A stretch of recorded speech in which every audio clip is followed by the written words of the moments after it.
Welcome to the Midweek Wednesday edition of the Todd Veinotte Show. I'm Dan Alstrand. Very glad that you're able to spend some time with us on a March day. Can we call it that?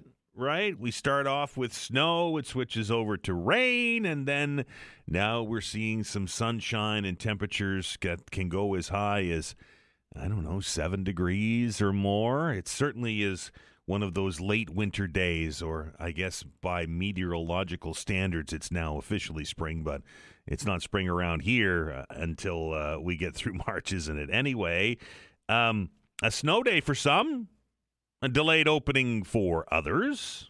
Now, far be it for me to question the school districts on their decision about student safety. But one has to wonder about the rationale this time around, right?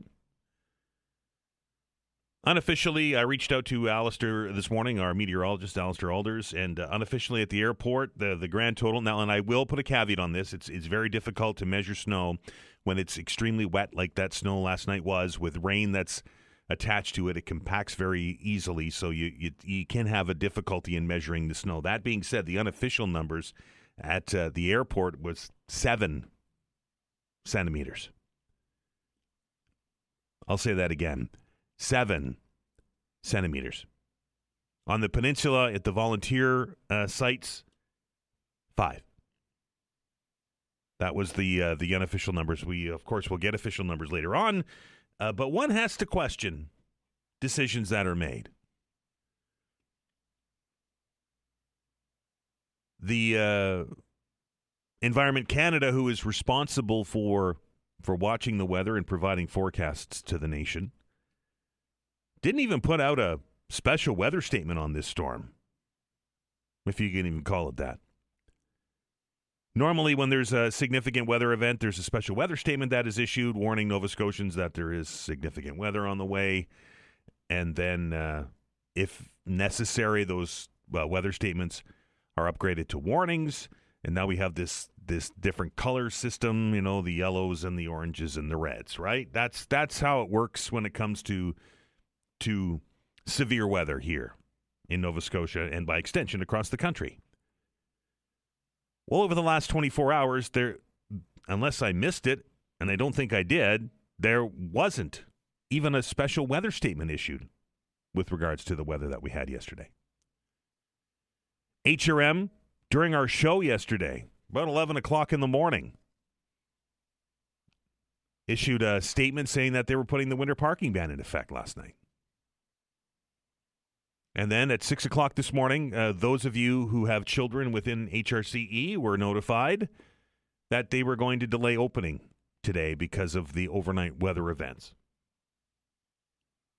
I can tell you I was out very early this morning driving around, and the roads were sloppy. There's no doubt about that. It was a slushy, wet mess. There was some standing water in areas around the catch basins, right, that had been plugged up, and there was some standing water, some puddles.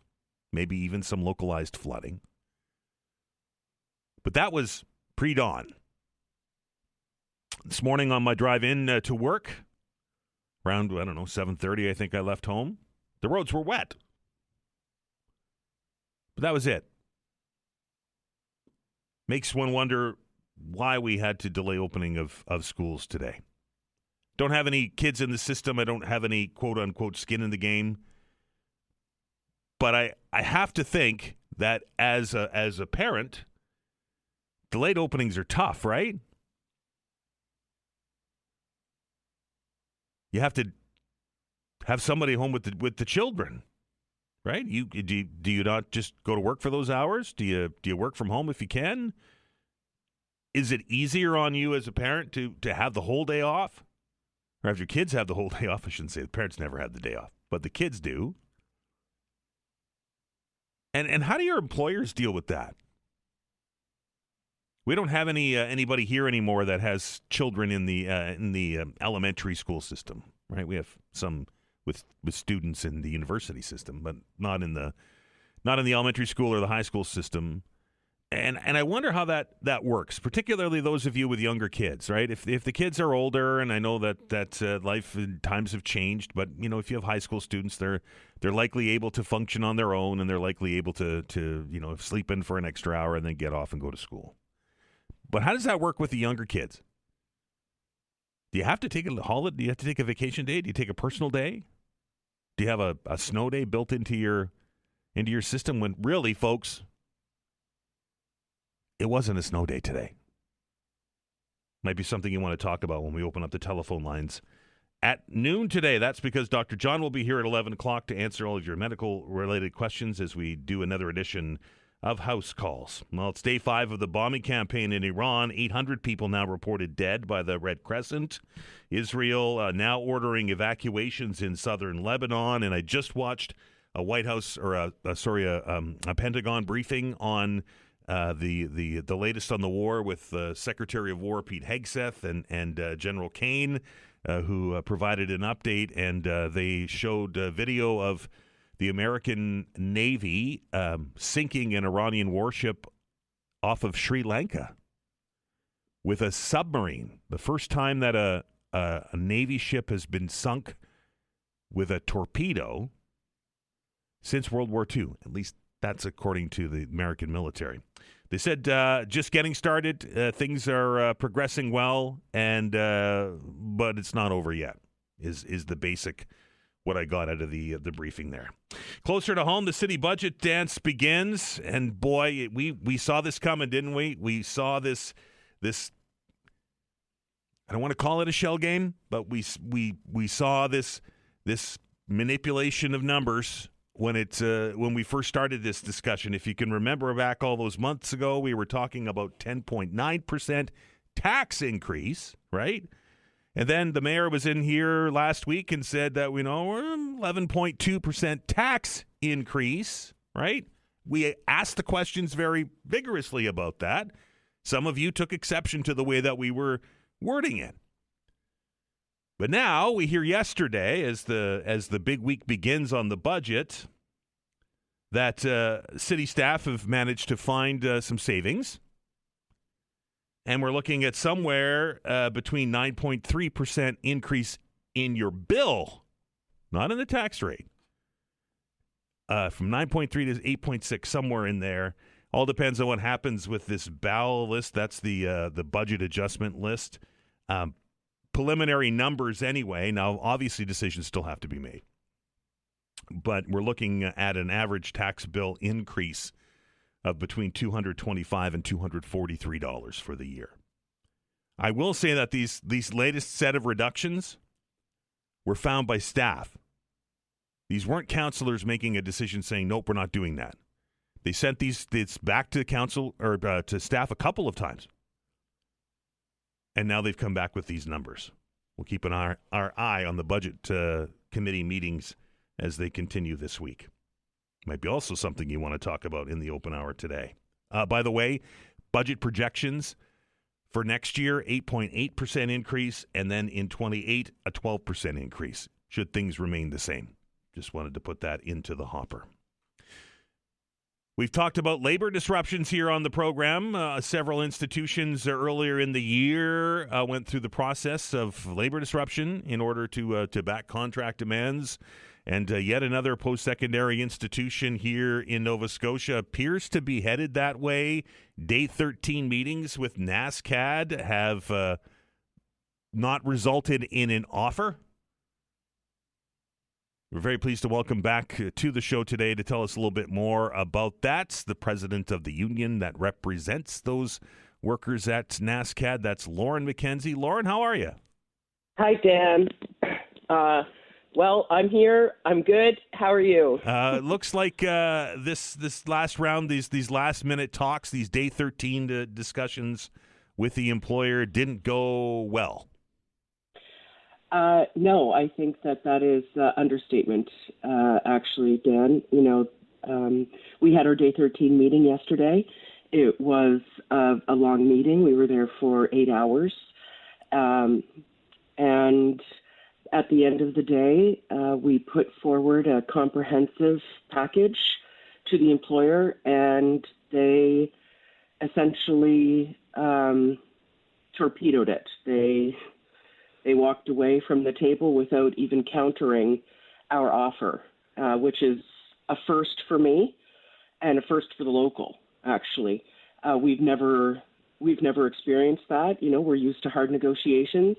We're also used to fair negotiations, and we didn't get there at all with NSCAD. So it left us all in a sort of state of shock, and we are. But luckily, 3912, we're planners.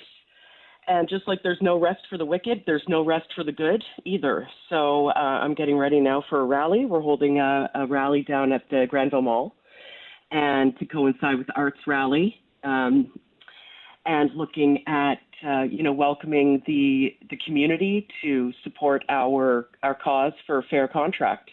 Last time we had a discussion about this bargaining unit, Lauren, you told us that there are some within that bargaining unit that haven't seen a raise since, what, the 80s? 1984. That's right. Wow.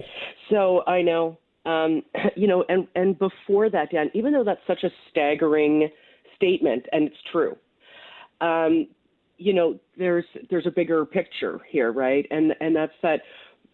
Although members of that unit haven't had a raise since 1984, NSCAD also has enjoyed government funding to support those members and has not supplemented that funding at all, which is why that number has stagnated since 1984. They don't think they should pay TAs.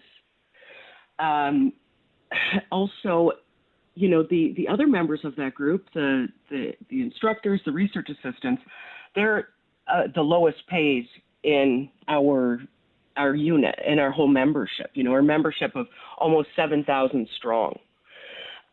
So, across the board with these members, they're being exploited. And, our bargaining proposals, Dan, are based on research. We research similar institutions. We research art colleges, universities, and, we try to place ourselves in sort of the median of those. And the employer doesn't even won't even acknowledge the work that is being done, and to walk away from the bargaining table, the negotiating table, from a comprehensive package that's been put forward, I might add, by unpaid labor of our bargaining team, is so disrespectful. It's unprecedented, and yeah, we're mad. Lauren, now that this Day 13 meeting has happened, what's next? Are we on the approach to a job action, or how does that work? Oh, we sure are. Yes, we're on strike at NSCAD. Right. And we ask the community to support these members who are looking. These are members without a contract. These are members. They were negotiating for a first-time contract. They unionized because they had no stability, no transparency, no fairness. Their wages are so below the national median. So, these items are foundational to employment, right? This is not out there stuff. This is not pie in the sky stuff. This is foundational to one's employment. Right. So we are on strike, and we will stay on strike until NSCAD returns to the table. The fact that they ended negotiations, our response to that is to strike. So the ball is in their court. Let's return to negotiations. Let's get these members back to work. Let's finish the term for the students at NSCAD. And, NSCAD enjoys such a prestigious reputation and has in the past, but it's time for people to know what NSCAD thinks of artists and what NSCAD thinks of our art community here in Halifax. These folks add so much to our culture, to our region, to our country. We attract folks from across the country and across the world here because of our post-secondary art education, and outside of that too, like our other institutions are really world-class. And it's time to treat those workers with the respect that they have earned. Lauren, so just to be clear, you are officially now on strike. Is there a picket line up, or how does that work, and are classes being disrupted? Yeah, classes are being disrupted. We have picket lines. There's a number of sites for the NSCAD campus, right? We have the Granville site will be there today. Right. There's also the academic site or the academy site, which is Brunswick Street. And then there's the Port campus. And we'll be active at all three sites. And we really hope the community will support this job action. You know, we really need community support, and we've had it largely, and we've seen that because we've been on strike in 3912 already twice in the last couple of months, and you know we know how to do this strike thing now. So we're going to make a lot of noise, and we're going to let people know the issues and what's actually going on at NSCAD. Lauren, I appreciate it. I know it's a busy day. Keep us in the loop, okay? Thanks, Dan.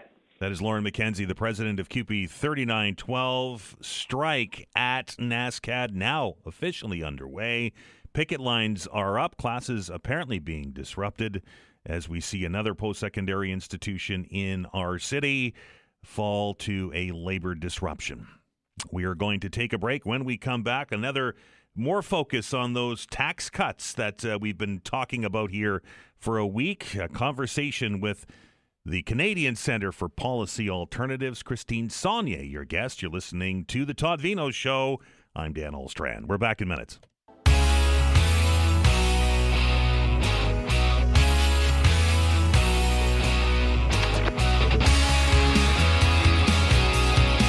All right, welcome back to the Midweek Wednesday edition of The Todd Veinotte Show. I'm Dan Olstrand. You no doubt have been following the fallout from the blizzard budget of a week or 10 days ago.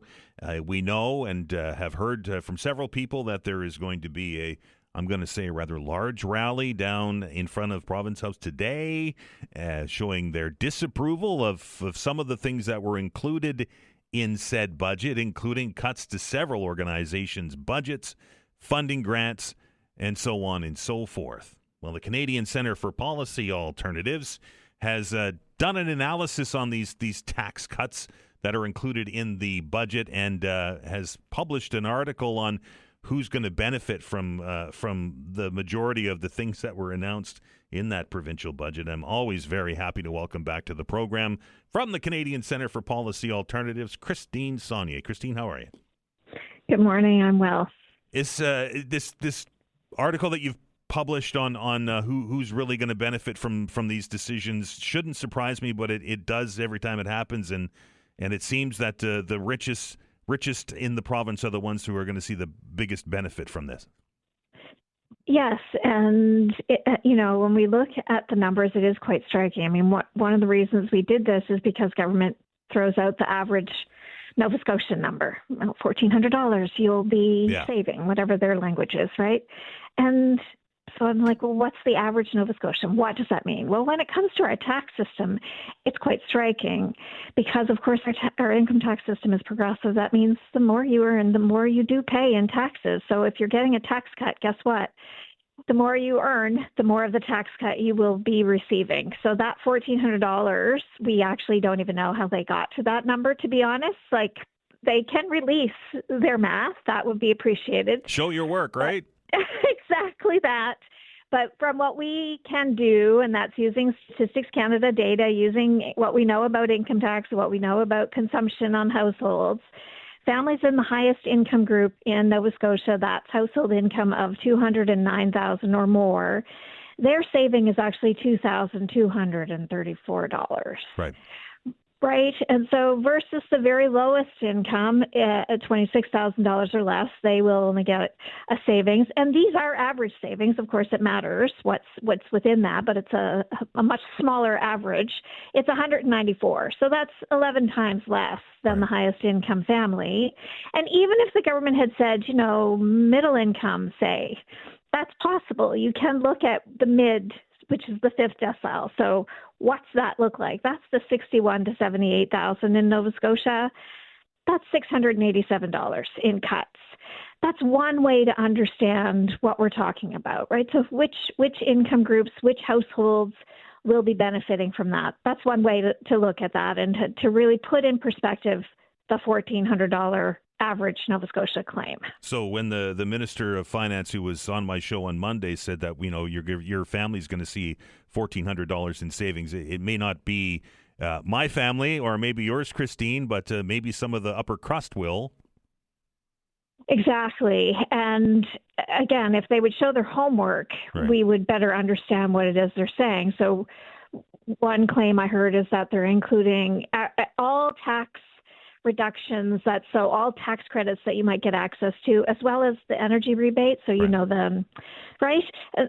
I've never seen their analysis on what that looks like in terms of higher income, lower income, consumption-wise. If you have a bigger house, you are likely paying more in power, energy, but it depends on whether or not you've been able to afford energy efficiency programs, et cetera. Anyway, I would love to see the homework on the energy rebate at some point.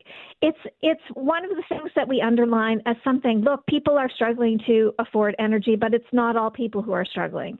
That one alone is $127 million that we're spending to just give that break, the provincial tax break. Could we better target that? There are some programs where we really do need to be asking those questions. You want to give Nova Scotians a break. Which Nova Scotians? Those who are struggling surely should be at the top of your list. For sure. And as I mentioned to the finance minister, that $1,400 number is nice, but some of those families are looking over their shoulder because of some of the other decisions that were made in that budget for cuts to grants and funding and elimination of jobs in the public service. Yes, those will have, the ripple out effect of the cuts that we're looking at.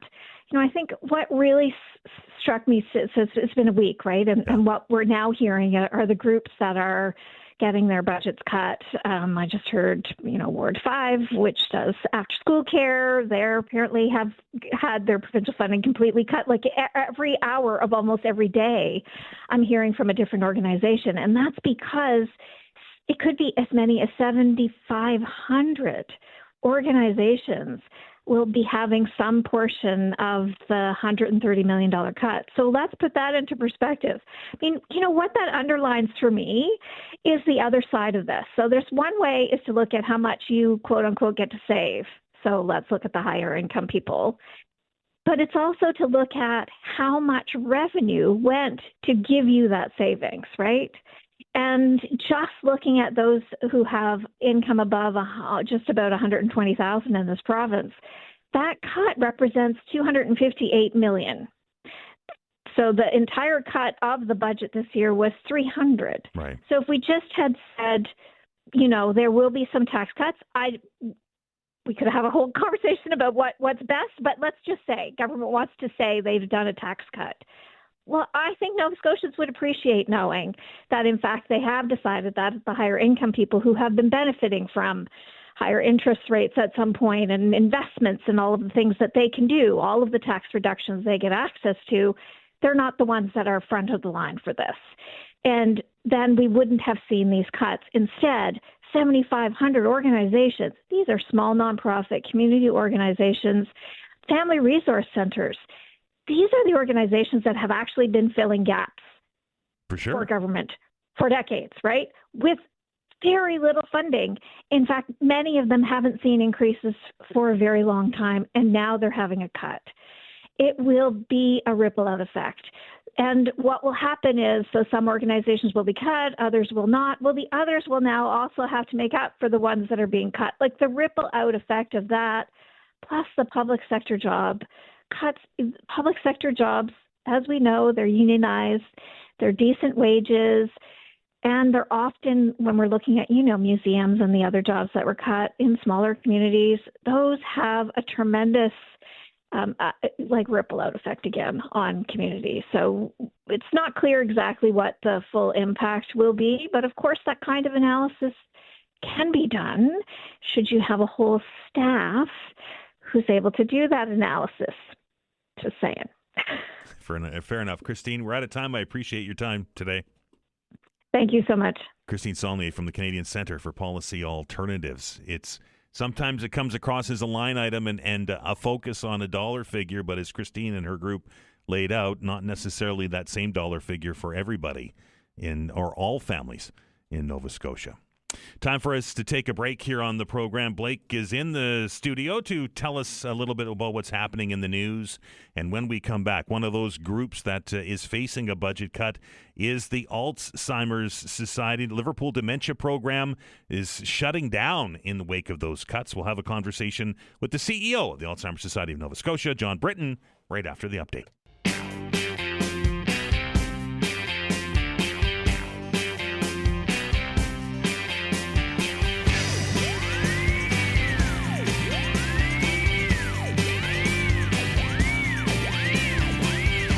All right, welcome back as we continue to watch the fallout from last Monday's blizzard budget that saw red ink all over the province's books, and some of the efforts to reduce the amount of red ink have led to funding cuts and grant cuts and even job cuts, and many organizations are now working their way through what this means and what the impact is going to be on their specific organization.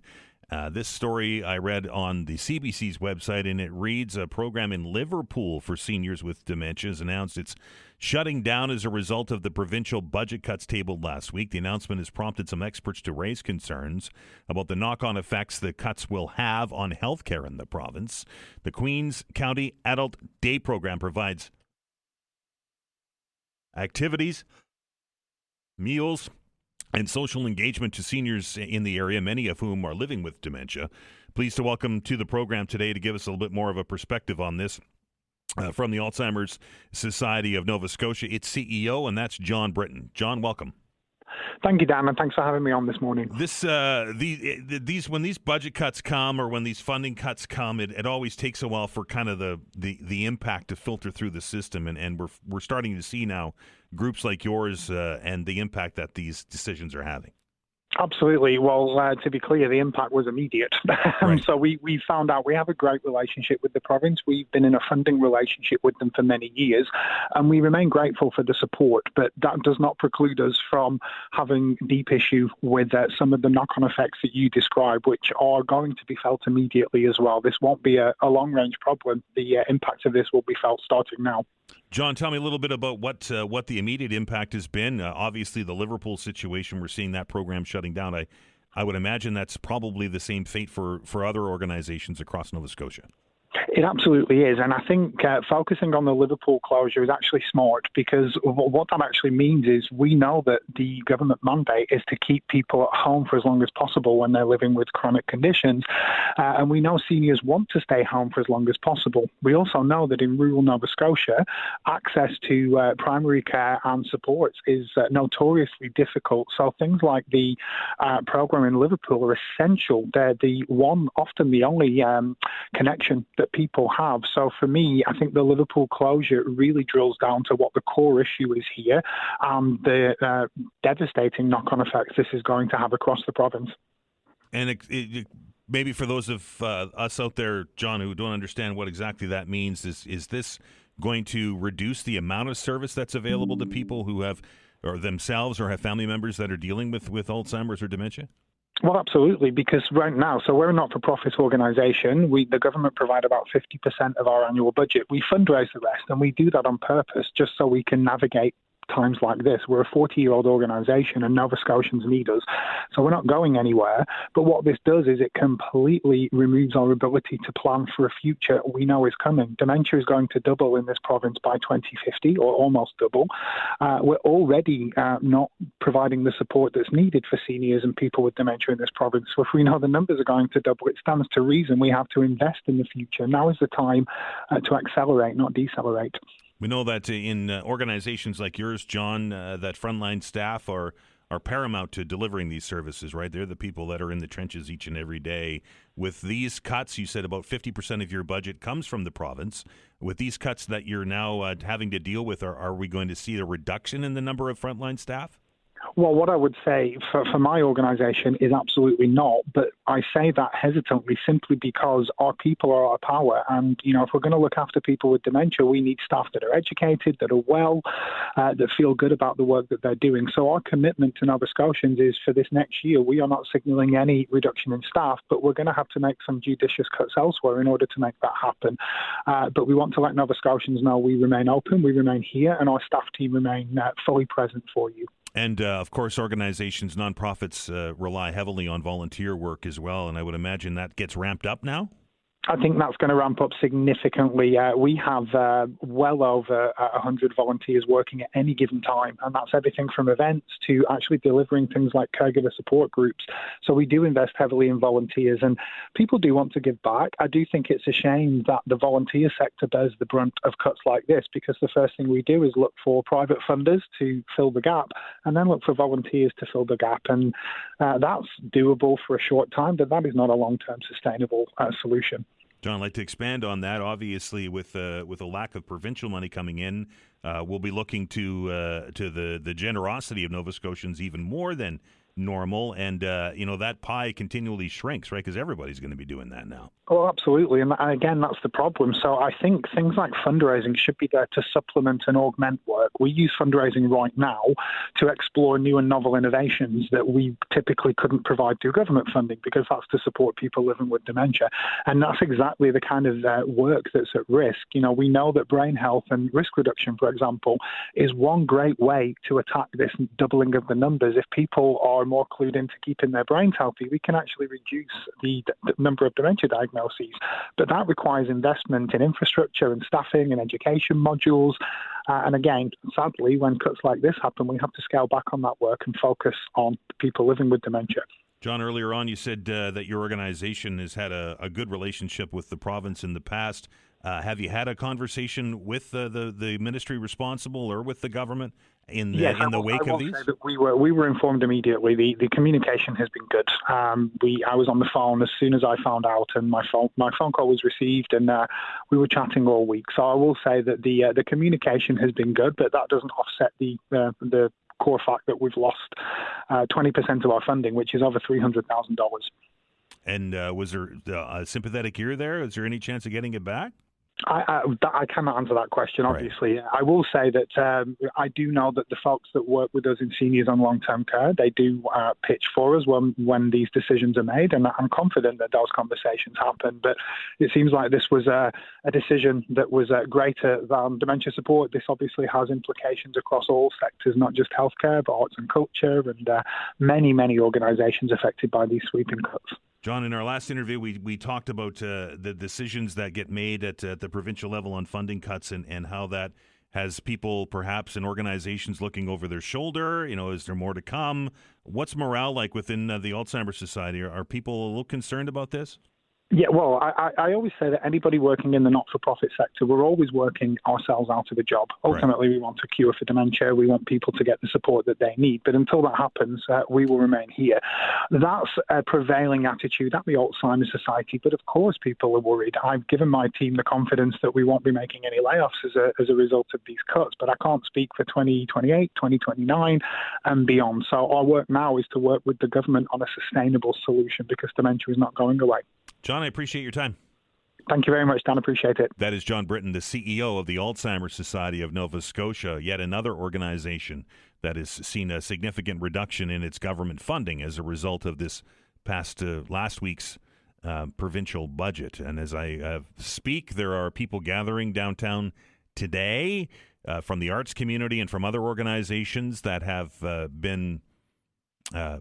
seen their funding impacted by the provincial cuts, and I understand that there's going to be quite a large gathering down there. So we're going to try and connect up with somebody there. It's supposed to happen around noon today. So during the first bit of the open hour, we're going to try to connect up with somebody down there just to get an idea of what the participation is like. The sun's coming out, so that's always good. It's going to be warm. That'll get more people out as well. So we'll look to do that here before we wrap up our show for this Wednesday edition. When we come back, a continued focus on those budget cuts. Road safety in HRM is also at risk here. A conversation edition with a member of Vision Zero. Dr. Cathy Cervin will be joining us. You're listening to The Todd Veinotte Show. I'm Dan Ahlstrand. We're back in minutes.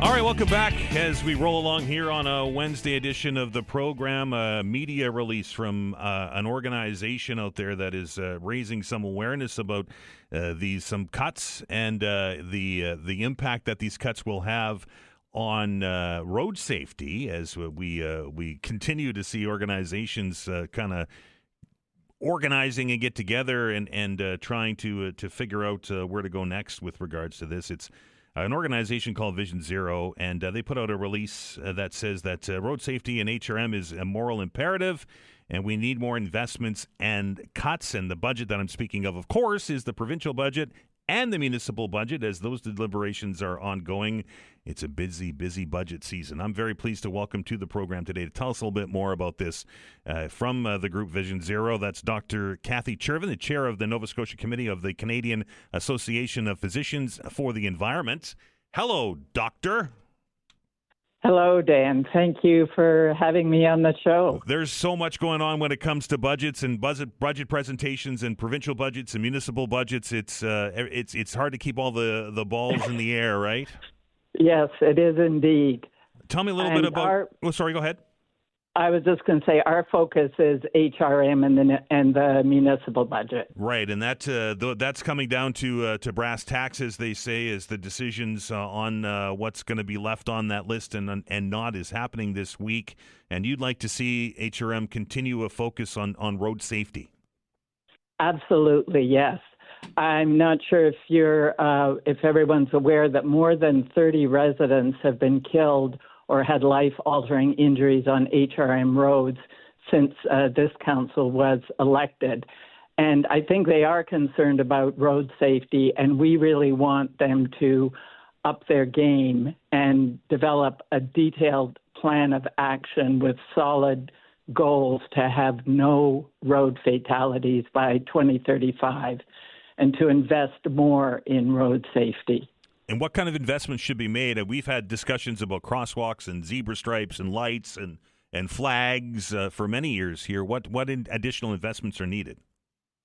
Well, we know what works because other cities have done this. We need protected pedestrian and cycling infrastructure. We need lower speed limits. Rates of death go down dramatically if speed limits are below 50 kilometers an hour. We need redesign of streets that provides better visibility and less invitation to speeding. And all of this is within council's control. And we really want to see kids protected in their residential neighborhoods and seniors being able to cross the street safely. Dr. Cervin, you mentioned traffic calming measures, and we've seen many of those across HRM when it comes to humps and bumps and pillows and those kind of things. Had a conversation with the union representing firefighters who raised concerns about these as it slows their response times. What's your thoughts on that? I'm not an expert on emergency response times, and the arterial roads are the most dangerous roads for pedestrians. And we need to support our first responders and our emergency vehicles. And because other cities have been able to do this successfully, and if we have fewer injuries, that's good for everyone, fewer injuries and deaths.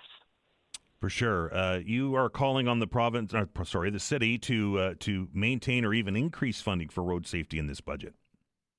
Yes, and I believe they may have just passed that. Council is sitting as we speak. Right. Even more importantly, we want a detailed action plan, evidence-based, and a focus on achievable goals. We want a goal for no road fatalities by 2035. Is that achievable, and we're talking though? about, sorry, I don't mean to cut you off, but is that an achievable goal? I mean, people are hit by cars in many jurisdictions around Canada, around the world every day. It could be achievable if we set that goal. If we don't set that goal, then we won't be aiming to achieve it.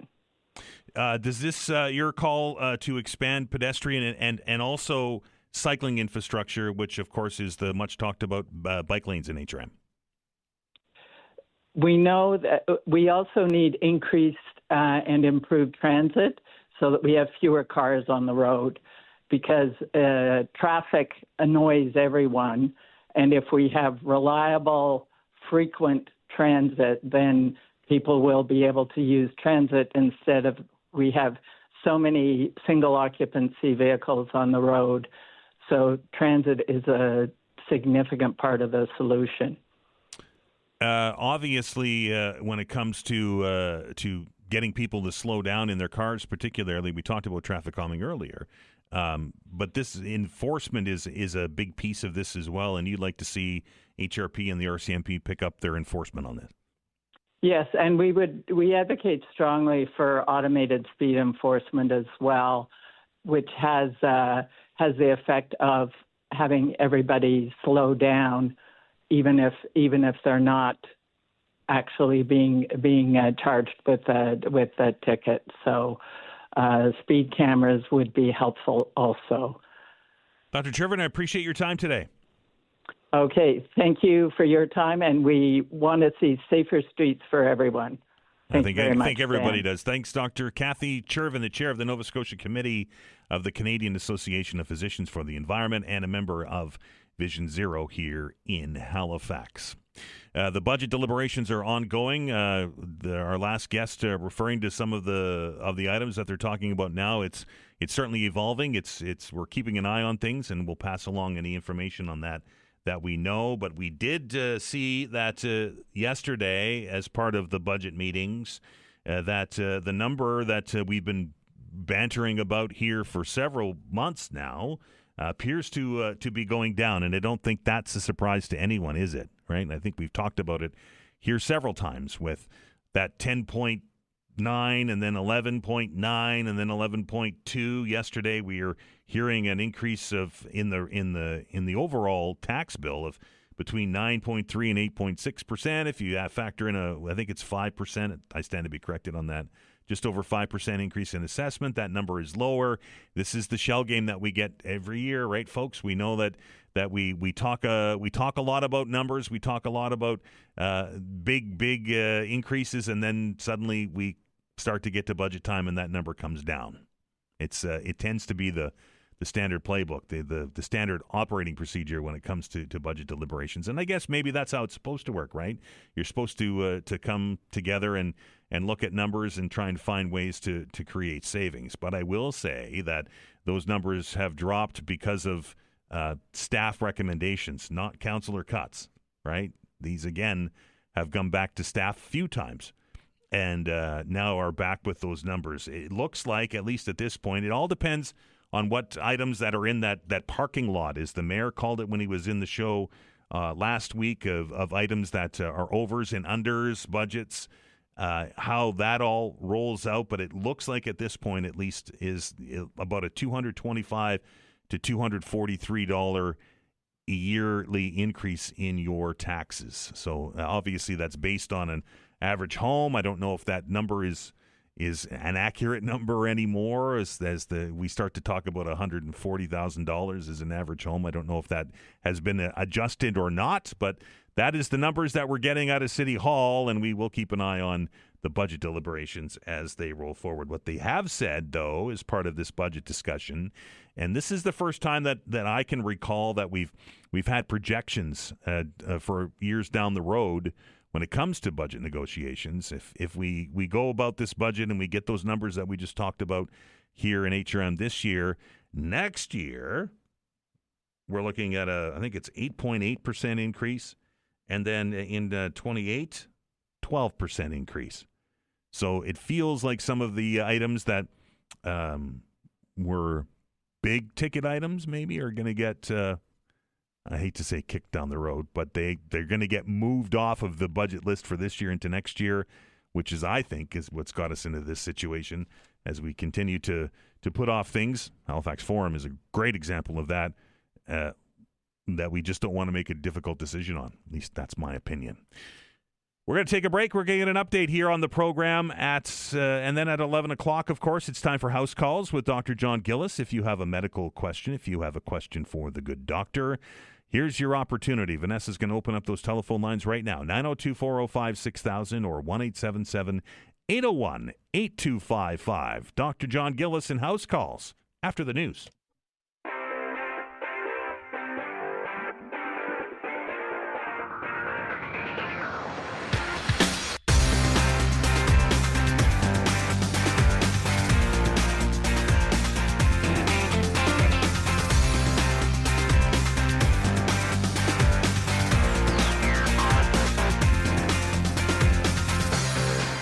It's a Wednesday edition of the Todd Show, and that means it's time now for House Calls. And as always, we're here for the next hour or so to get you access to our doctor to maybe get a second opinion, maybe ask the doctor a medical-related question if you have one of those.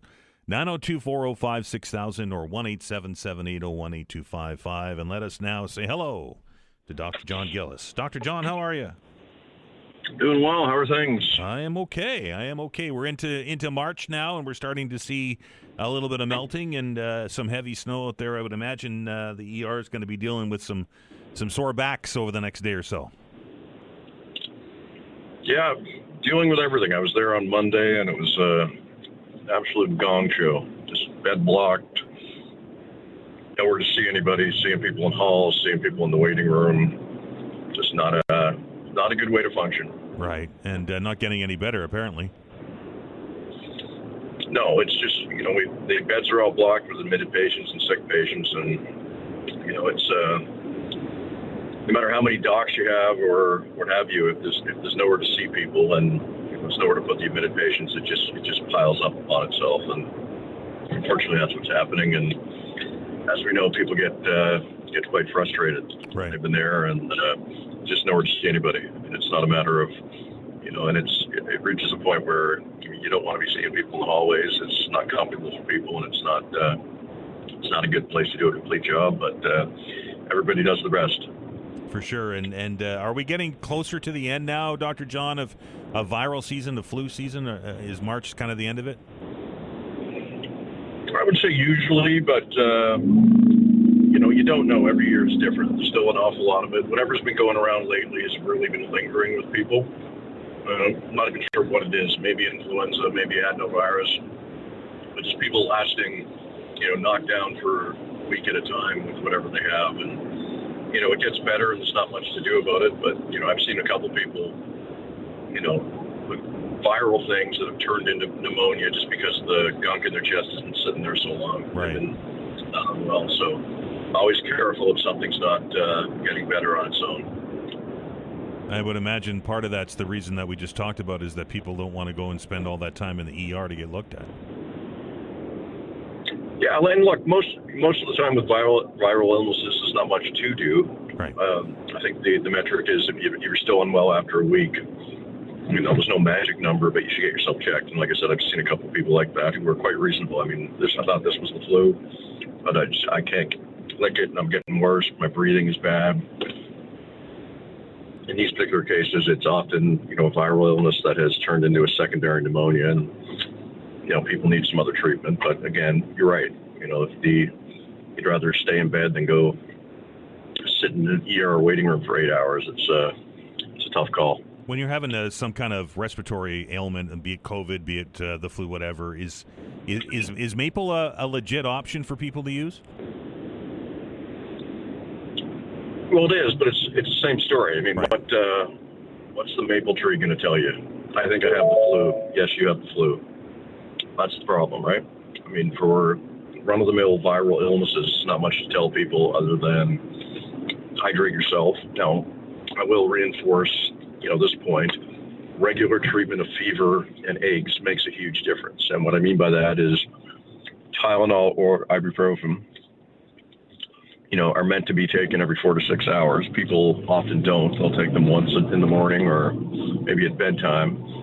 They work better, obviously, if they're taken regular because it stays in your system. And if that's not cutting it, alternate them. Take a Tylenol and then take ibuprofen 3 or 4 hours later, then go back to the Tylenol. Keep something in your system to keep fever down, to keep aches down. Sounds simplistic, but it makes a huge difference with these, viral illnesses that are, manifest as, feeling weak and febrile. If you can knock those symptoms out, it makes a big difference. If the symptoms are cough and that sort of thing, cough suppressants with, a dextromethorphan, the ones with DM in them, whatever it is, Benylin DM, Robitussin DM, Captain Morgan DM, whatever has the DM in it, whatever's going to do the trick. But, often talking to a pharmacist can be a great help to just make sure you're using the right stuff, but also taking it with the right frequency and dosing. Dr. John, speaking of dosing, you have several times on the show said that it's good to alternate, take ibuprofen and then take Tylenol. Is it that more beneficial to alternate them, or can you take them both at the same time? You can. It's just, if you're looking to keep something in your system constantly that's not wearing off, you can do that. Yeah, as long as you stick to the 4 to 6 hour mark. It's really the people, and we see this a little bit with kids. A lot of ear infections. Parents, are worried and they want to get their kid feeling better. Sometimes the focus is too much on antibiotics than on, making them feel better. And with kids, making sure there's something on board regularly. An adult, if the Tylenol's wearing off and it's 6 hours, the Tylenol's wearing off, I'm going to go take one. With kids, they're not necessarily going to be as responsive to that or as communicative about that for obvious reasons. So being consistent with one drug or alternating the two can be very helpful. You said 4 to 6 hours, Dr. John. Is there extra strength? Is that the best way to go? Is it better to use the smaller ones? What's the prescribed dosage? It's weight dependent and drug dependent. So, follow the directions per weight.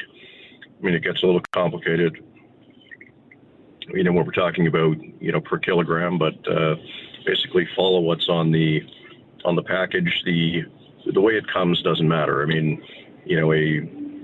double-sized Gatorade is the same as two, single-sized Gatorades. It's just a matter of making sure you get the right amount in. 902-405-6000, 1-877-801-8255. We have some callers on the line, Dr. John. We're going to take our first break and then get right to the phone line. So if you're on hold, we'll get to you.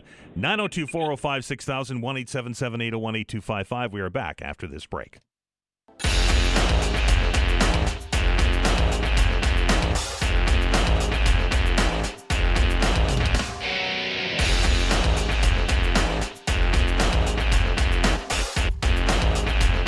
Welcome back to House Calls. Dr. John Gillis is in the house, and he's here to answer your questions. Let's open up the telephone lines, 902-405-6000,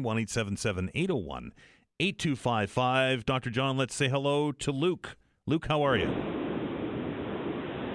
I'm doing good, Dan. How you doing, Dr. Gillis? Doing well, thanks.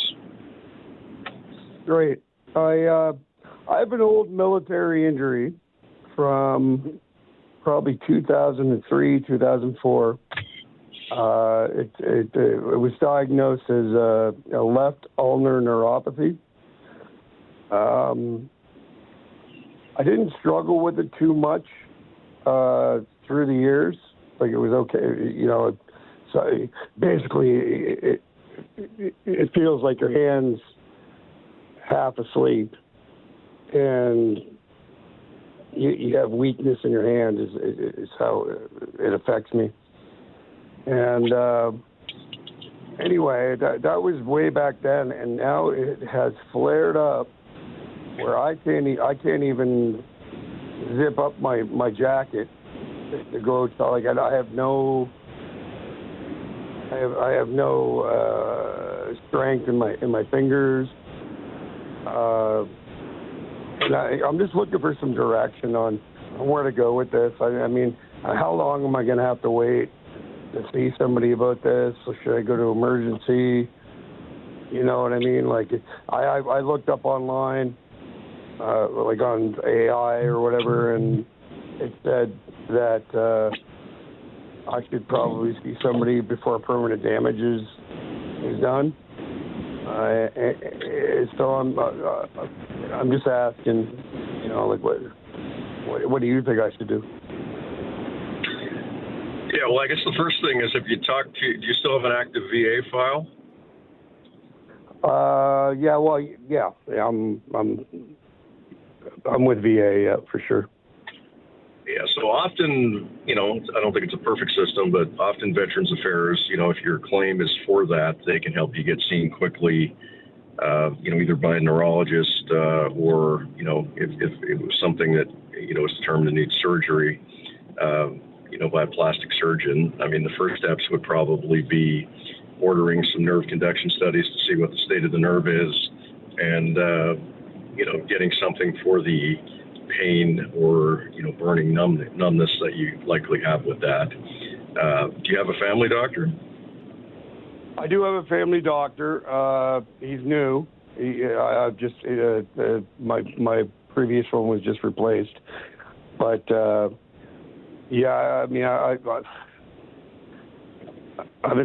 it's been acting up the last couple of days, and it's very intense. It is actually a burning sensation. So that's your first step. I mean, if your house is on fire, you start with trying to put the fire out. So you need some symptom control, something for nerve pain and pain in general. Your GP could help with that, and perhaps initiate some nerve conduction studies. But I would speak to VA about getting in for perhaps be assessed by a neurologist. Again, that can be a very lengthy process in general. But if you have a VA file, I'd speak to your contact, your caseworker there, and see if they can help expedite that. That's what I would suggest to do next. Best of luck, Luke, and stay on those VA folks. Sometimes it's a bit of a process. I'm sure you're very well aware. 902-405-6000, 1-877-801-8255. Dr. John, let's go back to the phone lines, and we'll say hello to Joe. Joe, how are you? Hey, Dan. Thanks for taking my call. Sure. Appreciate you. Dr. John, my brother's name is John, and my dad was a doctor, and I know that what dedication you have to have. So I appreciate it, and that's it. I just want to say props. I appreciate that. It's kind of you. Thank you. Thanks, Joe. Appreciate the call. 902-405-6000, 1-877-801-8255. I'm sure, Dr. John, you get a lot of the other kind of praise from people that have been in the ER for a long period of time, right? Yeah, we get some pointed comments, and most people are pretty civilized. I understand why people get frustrated, and when they've been waiting, and and sometimes even the follow-on treatment, the urgent stuff is, I don't want to say it's easy, but it's right in front of us. But when you're trying to tee people up for follow-up and other scans, we spend a lot of time trying to do that, and because you want to help people and make sure that the next step is taken care of. If people had family doctors and such, family doctors could take care of that. But if you don't take care of it in the ER, it doesn't get taken care of. But it in turn takes time, and the process gets slowed down, and that's okay. I mean, we're all happy to do it. It's just it makes all of it tougher for folks to get what they need. 902-405-6000, 1-877-801-8255. Back to the phones, and we'll say hello to Jane. Jane, how are you? Fine, thanks. Thanks for taking my call. Sure, your question, please. My question is about diabetes, and how do you know you have it, and what kind of diet should you be on to mitigate it? Sorry, I didn't hear what you said. What was the condition? Diverticulosis. Diverticulosis or itis? The pocket in the colon that gets filled. Yeah, so diverticulosis is just little, pockets off the colon where blood vessels and other things go through. Diverticulosis is not a problem unless it gets infected, which is diverticulitis. So, typically keeping yourself regular, eating a high fiber diet, and, not getting constipated, will help prevent diverticulosis from getting worse, which can in turn lead to, the infections of these areas, which we call diverticulitis. So the pouches are usually fine, but, low fiber diet, constipation, they can get bigger, more likely to get infection. So keep yourself going. Fiber, Metamucil, 3-day-old burrito that you left in the sun, anything like that, that'll keep your bowels moving. Okay. And if you have how do you know if there's an infection, if it's moved to the infection? Would you have a fever? Would you have sharp pain in your side? Yeah. Most common site of diverticulitis is in the left lower part of the abdomen, although it can happen elsewhere. And fever, pain, experiencing pain, and pain to touch. Okay. Great. I'll follow that up with my family doctor then. Thank you very much. Thank you, Jane. 902-405-6000, 1-877-780-1825. That 3-day-old burrito probably not recommended, eh? No, I mean, unless it's been, properly refrigerated and, has enough hot sauce on it to kill anything, right. It's probably not the best thing. Fair enough. Got an email question here, Dr. John, very quickly before we go to the break. It says, hey, Doc, I've been sick for about a week and a half now with a pretty intense sore throat, joint pain, and off and on low-grade fever between 99.6 and 102.7, all of which have now subsided, but have been replaced with some sort of sinus infection. I was managing the fever and pain with ibuprofen and acetaminophen, so that's taken care of. I tested at home for COVID, which came back negative.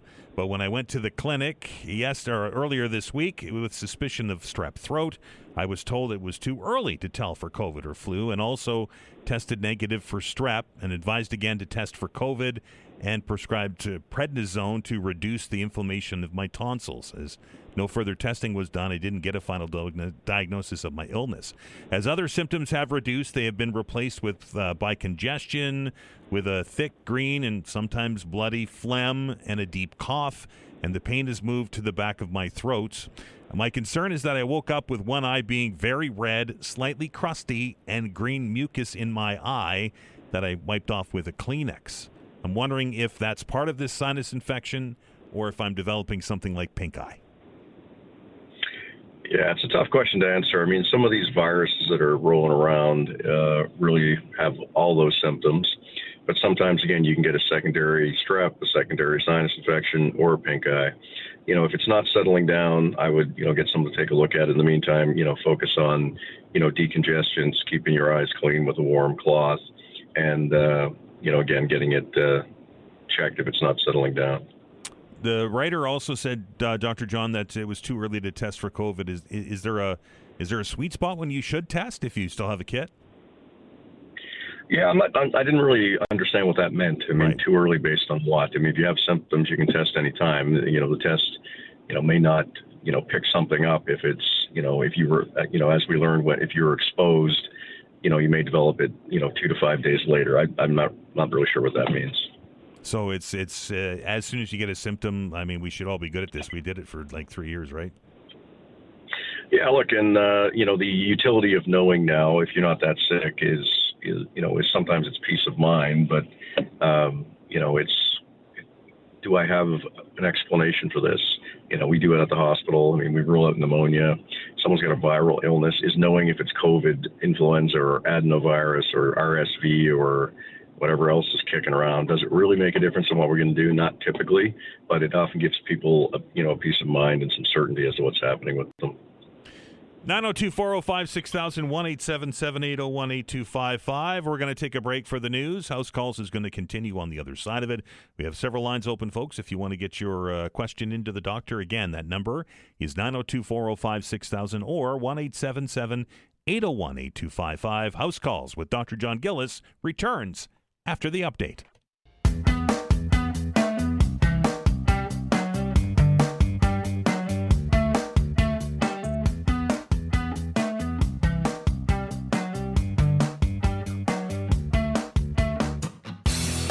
welcome back. This is House Calls. He's Dr. John Gillis. He's here to answer your questions. 902-405-6000 or 1-877-801-8255. Those are the telephone numbers. Very quickly before we go back to Dr. John, some information hot off the presses, as they say. The Halifax Regional Municipality advising residents that the municipal overnight winter parking ban, that includes both Zone 1 and Zone 2, has been lifted. Again, HRM has lifted the enforcement of the municipal overnight winter parking ban. So if you park on the street, by all means, park there tonight. 902-405-6000, 1-877-801-8255. Dr. John, let's go back to the phone lines, and we'll say hello this morning to Jimmy. Jimmy, how are you? Hi, how are you today? Good. Your question, please.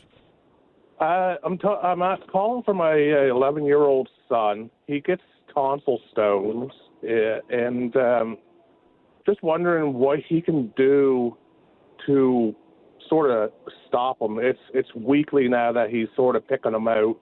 They give him sore throat. He brushes. He's in a really good routine of keeping his mouth and teeth clean with brushing and flossing and rinsing his mouth out with mouthwash. Is there anything that he can do, and how can he permanently stop these? Is the only way tonsil removal? Yeah, really the only way to stop it completely is tonsil remover. There are some laser treatments that purport to maybe reduce the frequency or, somehow, change the shape of the tonsils to help. I'm not an expert in that. I assume by this point, with all these, he's seen an ear, nose, and throat. He does have a appointment here very soon to go see somebody. I guess I think it's like the end of next month to see somebody.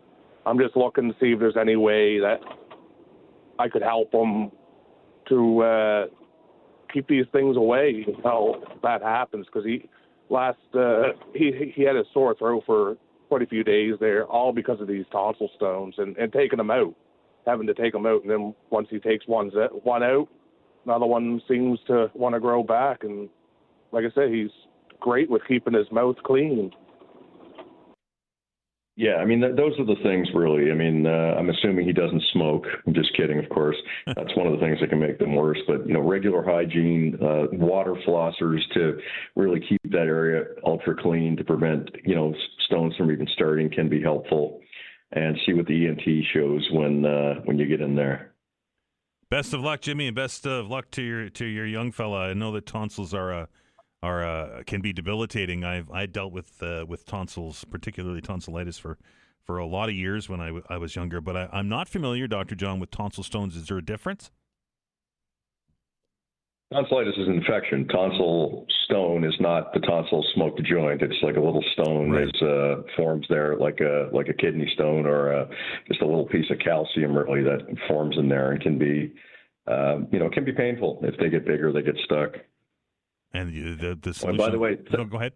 Thanks for telling me about the parking ban. I got busted last night because I dozed off on the couch watching TV and forgot to move my truck. So there you go. Did you get a ticket? I got smoked. Oh, I certainly did. Oh, there you go. Dr. John breaking the law. 902-405-6000 or 1-877-801-8255. Let's go back to the phones and welcome Debbie to the show. Hello, Debbie. Hi. Your question, please. Yes, I have the symptoms of a UTI, and the doctors have tested me every which way but Sunday, and they can't come up with any explanation as to why I have this problem.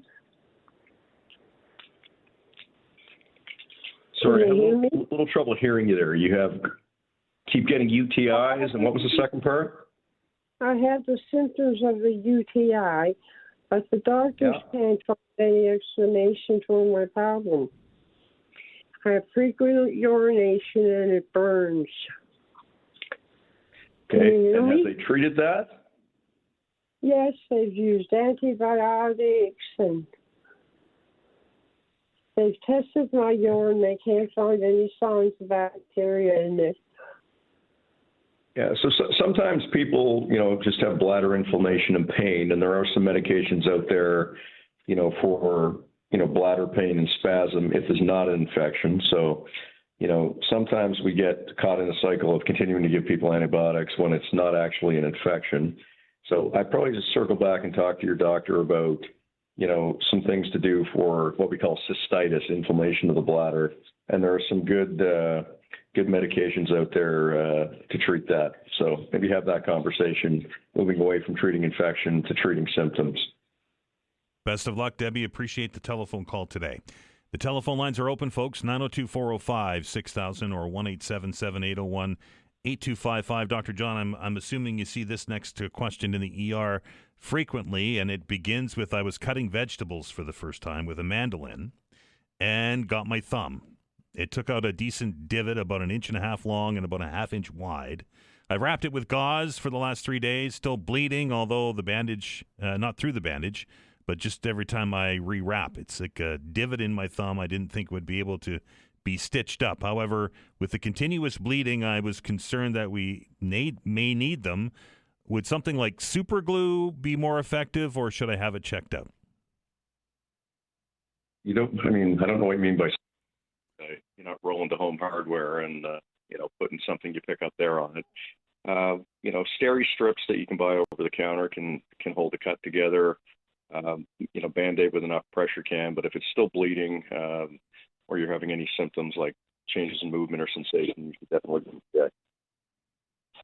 Super glue, putting a little magic glue on there is not recommended then? Not at all. 902-405-6000, 1-877-801-8255. That is the number. If you'd like to have a conversation with Dr. John Gillis, here's a good opportunity to do so. 902-405-6000, 1-877-801-8255. Dr. John, when it comes to cuts and gouges in one's body, is there a rule of thumb? Like, should it be a day or two that before you start to worry about it stopping bleeding? Obviously, it would matter on where it is and how deep it is, right? Yeah, we assess cuts on, where they are, if they're involving a nerve or a tendon, if they're affecting function. First principles are cleaning them, stopping bleeding, and then determining, what needs to, bleeding first. Cleaning them and then assessing function and then determining if they need, sutures, staples, that sort of thing, or if they can be managed with a Band-Aid or steri strips. 902-405-6000, 1-877-801-8255. We're going to take our next break. Dr. John's going to be here on the other side. You're listening to House Calls on the Todd Veinotte Show. We're back in minutes.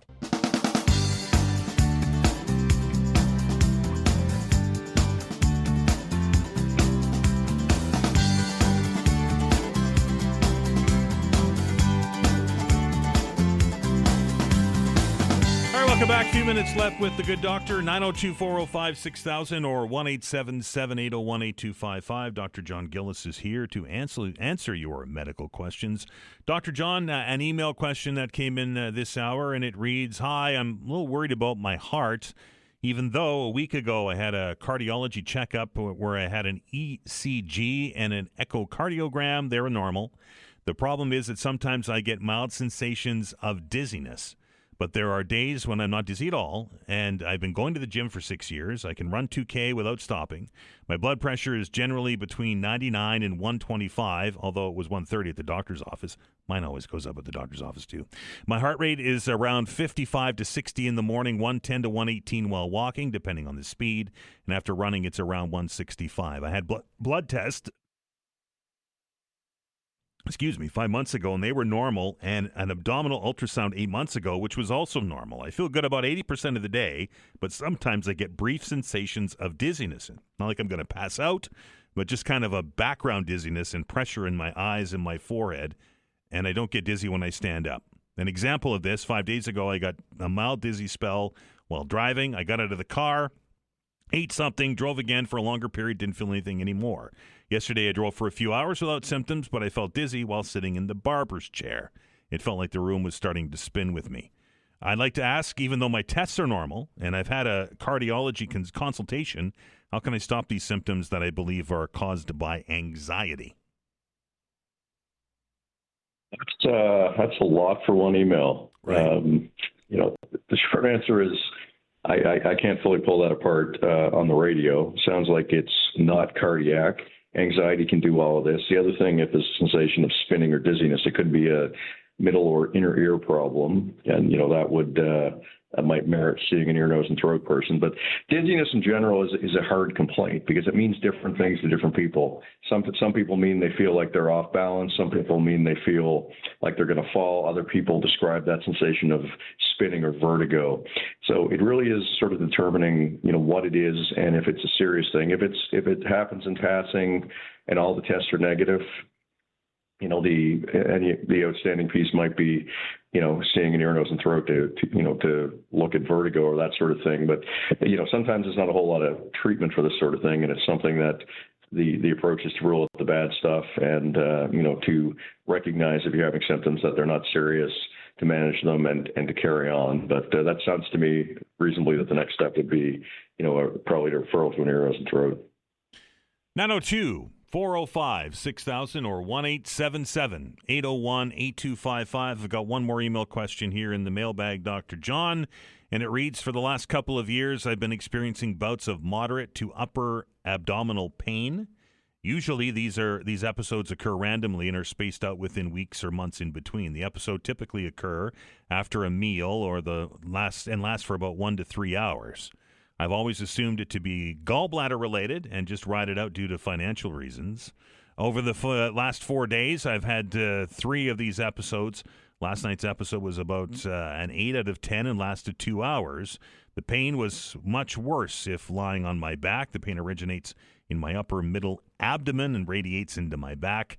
I know I should probably get to go see the doctor, but I'm curious if what I'm describing is likely to evolve, get worse, or get it to lead to severe problems in the future. I mean, if I could predict the future, I wouldn't be on the radio right now. We'd be sitting on my yacht off Grand Cayman, enjoying the money I had made on the sports events I was betting on before they happened. Fair enough. But there's a lot there. That sounds like a gallbladder problem, but without imaging, we can't say for sure. It could be a stomach issue. It could be a gas. It could be a colitis issue. There's a whole bunch of different possibilities. If it's been going on that long, you need to get it checked. Is the bottom line. 902-405-6000, 1-877-801-8255. Typically, Dr. John, when it comes to gallbladders, is it an on and off thing, or is it a constant thing, or what's the symptom for that? I mean, the gallbladder exists to, manage bile, which helps break down, fat. So the classic story is, after a meal, as noted, which is why it does point to that. Attacks are often food related, go away. They're usually more related to fatty foods. But attacks can become more aggressive and persistent as a gallbladder gets inflamed. So there are people that have, an attack if they, you go crush a large donair poutine and a triple cheeseburger with extra bacon, which I think I might do now that I've mentioned it. And you get an attack, but you move back to your diet of kale and lean chicken breasts, you don't have a problem. But if the gallbladder if it's full of stones, if a stone gets impacted, if it gets inflamed, the inflammation can persist and past the meal, and that's when we get into cholecystitis, which can be serious if it gets infected, and that's that's when it becomes an emergency. So we see people with gallbladder attacks at the hospital all the time, settle them down, but if there's sign of liver inflammation, signs of infection, that becomes more of an emergency and leads us to urgently take a gallbladder out. Last question, Dr. John, before we let you go, is in your medical opinion on the lifespan of the Toronto Maple Leafs this year. Are they DOA, or is there a chance that they're going to try and salvage something this season? I hate to give up, but I think I've basically done so. I actually have tickets for Habs Leafs in Montreal next week, and I don't think I'm going to go. I've got some other stuff happening, and that's I can't believe I'm saying that, but I'm just and look, first world problems. I'm grateful to have them, but I'm not even motivated to get off my arse and go to Montreal. Oh, Montreal's playing all right. Montreal's playing good hockey. Yeah, they are. So Yeah, that the might smoked be meat sandwich and that poutine I was talking about, Right. Does sound good. But anyway, we'll see. But, I've given up. They're done. They should sell. I think Sell everybody. I think they will, and trade deadline is this Friday, so we'll find out here very shortly. Dr. John, enjoy the triple cheeseburger. We'll talk to you next week. Sounds good. Bye-bye. That is Dr. John Gillis here every Wednesday to answer your medical questions, and we'll continue to do so, provided that he actually gets through that triple cheeseburger. Anyway, we're, of course, going to kick you right up to the clock here, at top of the clock, and on the other side of it, after the newscast at noon, we're going to open up the telephone lines, and there's obviously, just like every day, there's lots to talk about out there. I raised some questions earlier in the show today, in fact, right off the beginning of it, with regards to the weather and the decisions made to delay school today, and I've said several times when I talk about these things is that the children's safety obviously is paramount, right? It is, but it feels like as soon as we see or even get a hint of any kind of storm system or any kind of snow that's coming, that the immediate response is to cancel, or in this case at HRCE to delay school, and then we've seen it this year more than we've seen it over the last several years, plenty.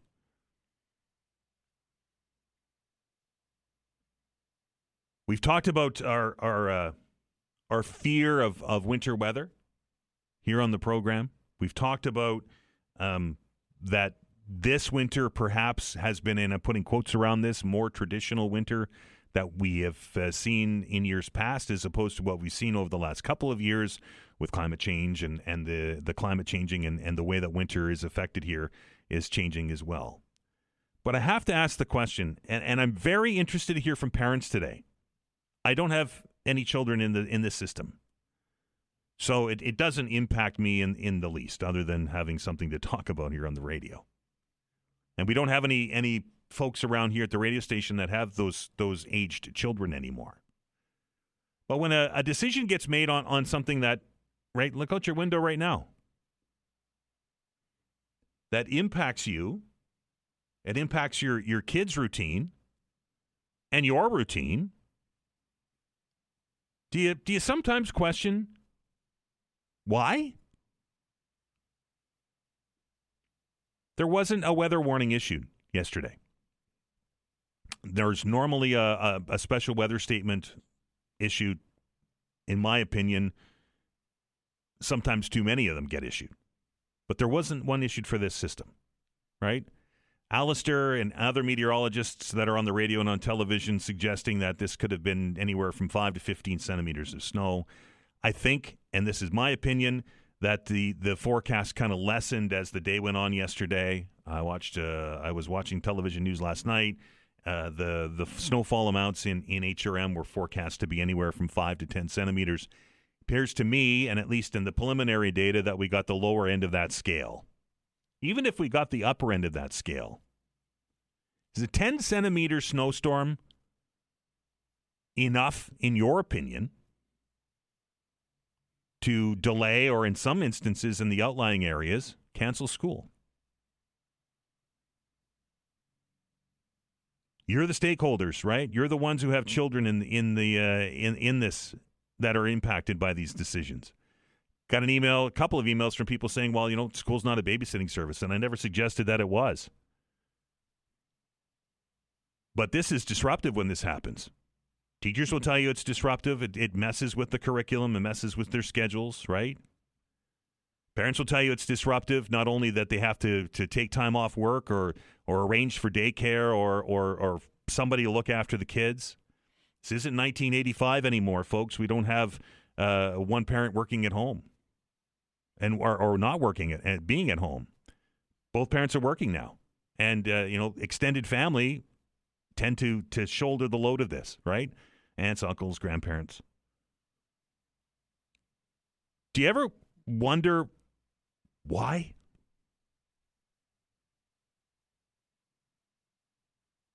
Might be something you want to talk about when we open up the telephone lines. 902-405-6000, 1-877-801-8255. The Mid-Week Meltdown.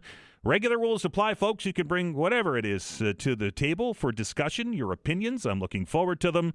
902-405-6000, 1-877-801-8255. We are back after the news.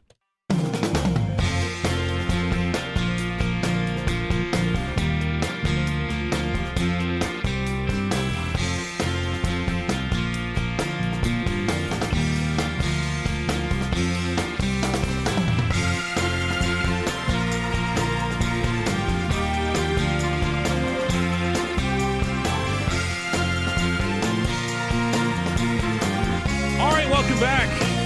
Very glad that you're able to spend part of your afternoon with us as we roll along here on a Midweek Wednesday edition of the program. This is the Open Hour. We're going to open up those telephone lines and offer you an opportunity to share your thoughts. Regular rules apply, of course, folks. You can talk about whatever it is on your mind. That's the way we do the Open Hours. And I look forward to hearing from you. Before the break, I was having a bit of a rant about the decision today, particularly here in HRCE. I don't know what it looks like out in the outlying areas outside of HRM, right? In the more rural school districts, I know they have more back roads and such, and I don't know if I haven't seen any official numbers anyway, if they got more school, but there were some school closures in the outlying areas of at least of mainland Nova Scotia. And here in HRCE, a decision was made to delay opening by 2 hours, right? So on the Halifax Regional Centre for Education website, they have a button that you can push that will explain to you the decision-making process behind it. I think it's only fair to read that out because I asked the question before the break, why this happens. Well, this is what HRCE posted on their website earlier this morning. It reads, all HRCE schools will be delayed opening by 2 hours today. This means that bus students will be picked up 2 hours later than the regular time. Lunch and dismissal will be at regularly scheduled times. Excel programs are canceled for the morning only. Today's decision was based on the following information. Snowfall of 8 to 10 centimeters overnight through the region. Expected to change to rain during the morning commute. And the storm is to have passed by 9 a.m. Also, a 2-hour delay for offices and for work sites. That's the justification from the Halifax Regional Centre for Education for their decision to delay the school opening by 2 hours. Lots of questions there, right? At least in my mind. And again, and I will just for clarity's sake say that I don't have any children in the system, so I don't know. This doesn't impact me as much as it would somebody who has kids in the system. A 2-hour delay will push this very close to lunchtime. And then dismissal at, 2:15, 2:30? Is that not when the kids get out now?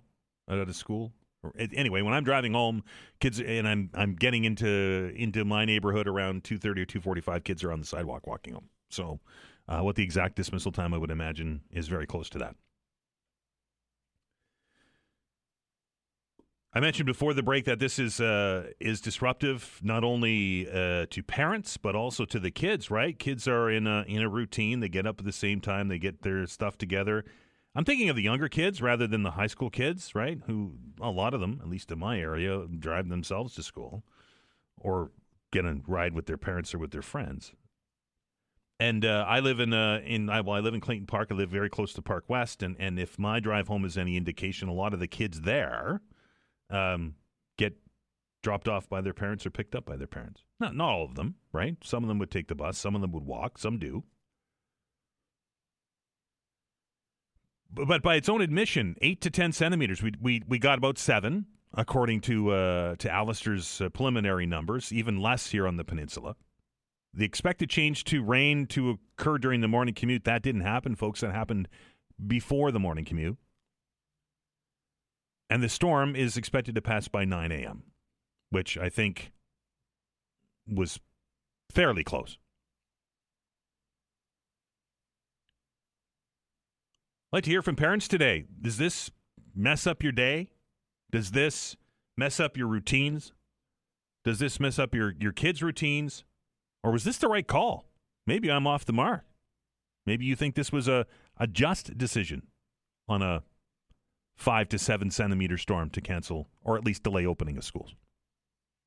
Lines are open, 902-405-6000, 801-8255, that is the number. Budget deliberations are continuing at City Hall today, folks, and I said it at the beginning of the show today. I called it the budget shell game, and it is now absolutely into full effect, right? We had a conversation several weeks ago with Mayor Andy Fillmore in the studio, who told us that we were looking at a 10.9% increase in the tax rate. Some of you called me out on that, said that's not true, Dad, but the mayor's words, tax rate. Councillors that have been sitting in this studio for the weeks and weeks after that, tax rate. Then Mayor Fillmore in here last week saying that number had gone from 10.9 to 11.2. Then yesterday, as part of the big public presentation day, did you watch some of that? There was certainly a lot of people that spent some time talking about their concerns over the budget. Then we started to learn that staff had managed to come back with a couple of new numbers, and said it was somewhere between 9.3 and 8.6%. But that's your total tax bill, right? And there's even a number in there for a flat rate, which is still going to end up at 5.6%, I think. So I'm not an assessor. I know people out there that are. But that means to me that with factoring in this assessment, now we're going to see council be able to stand up and say, look, we lowered your tax rate, the actual tax rate, to 2 or 3 or 4%.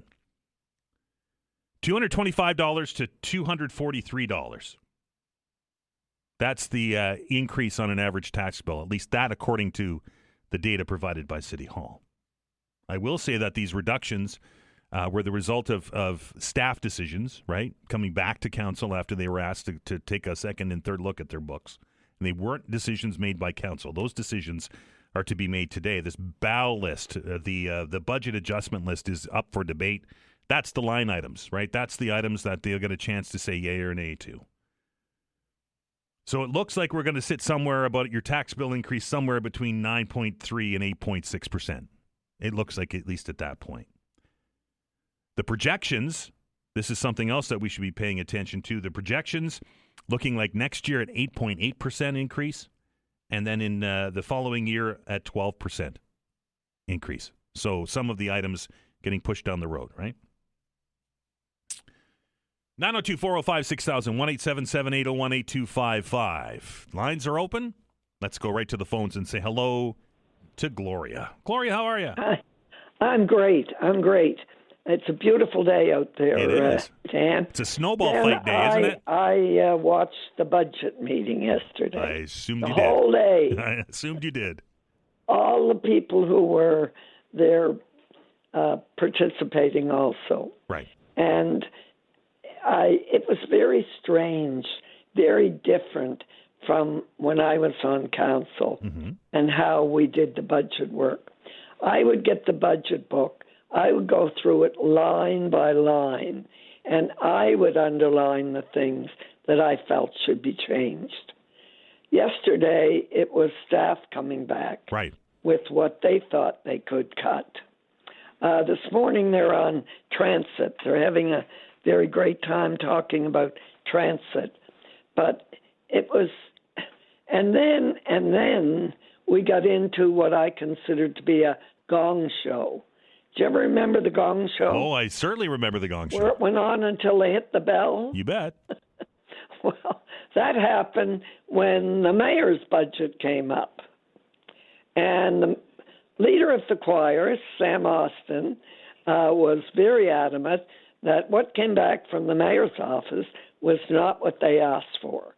What they asked for was a reduction in staff. So he went on and on and on, and then Laura White came on saying the same thing. And then it came to Cathy Morse, who said we shouldn't even be voting on it. What the mayor brought back was $33,000 reduction in his office expenses. So they went on and on and on. Finally, the lawyer had to step in and say, look, you did not, the motion was not to cut a staff member. The motion was to come back with savings in the equivalent of $66,100. They didn't even know what the motion was. So he had to tell them that.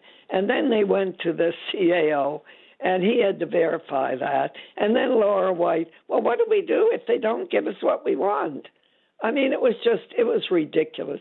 So this went on and on and on. And they finally had to keep quiet because they knew they were wrong. It was not to cut a staff member. And the explanation was, we looked at our budget, we found $33,000. We couldn't find the other $28,501 or something because it would cut back on the things that we do. So they voted on that. Then staff brought forward to cut a position, one FTE that wasn't even part of the, had never been hired, had never been filled. So they wouldn't fill it at a saving of $90,000. So they took a vote on that. And who do you think voted to keep it? Sam Austin. Really? Wow. So you know, I couldn't believe what I was watching. Right.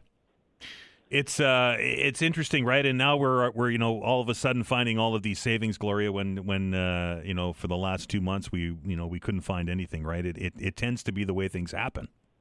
Well, I was over the other day to the reception for the Gulf veterans because I did the yellow ribbon thing, so they invited me over. For sure. I had a chance to talk to Chief Financial Officer, and I said, Jerry, why aren't you bringing reports to them every quarter to show them where they are and then whether they have to cut back and where to look for savings? He said, I do. So. Right. Anyway, Gloria, I don't want to keep you from watching the budget deliberations much longer. No, it's very exciting, but they're on break now. Fair enough. Appreciate the update, and as always, appreciate your call. Thanks. 902-405-6000, 1-877-801-8255. It's like, when you have a television program that you haven't watched, and you're going to stream it, or I'm going back to the old days, and record it, and you want to go and watch it after. I'm going to go home and watch the budget deliberations because I'm that much of a nerd. That being said, Gloria didn't say anything about no spoilers. We're back after the break.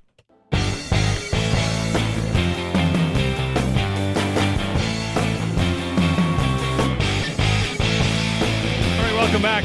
This is the Open Hour, 902-405-6000, 1-877-801-8255. Of course, we've been talking about the big protest that's happening in downtown Halifax for several days now in response to the decisions made in the provincial budget and some of the cuts to funding, cuts to grants, and cuts to jobs. And our reporter, Mark Hodgins, is downtown in Halifax right now and is going to tell us a little bit about what's going on down there. Hello, Mark.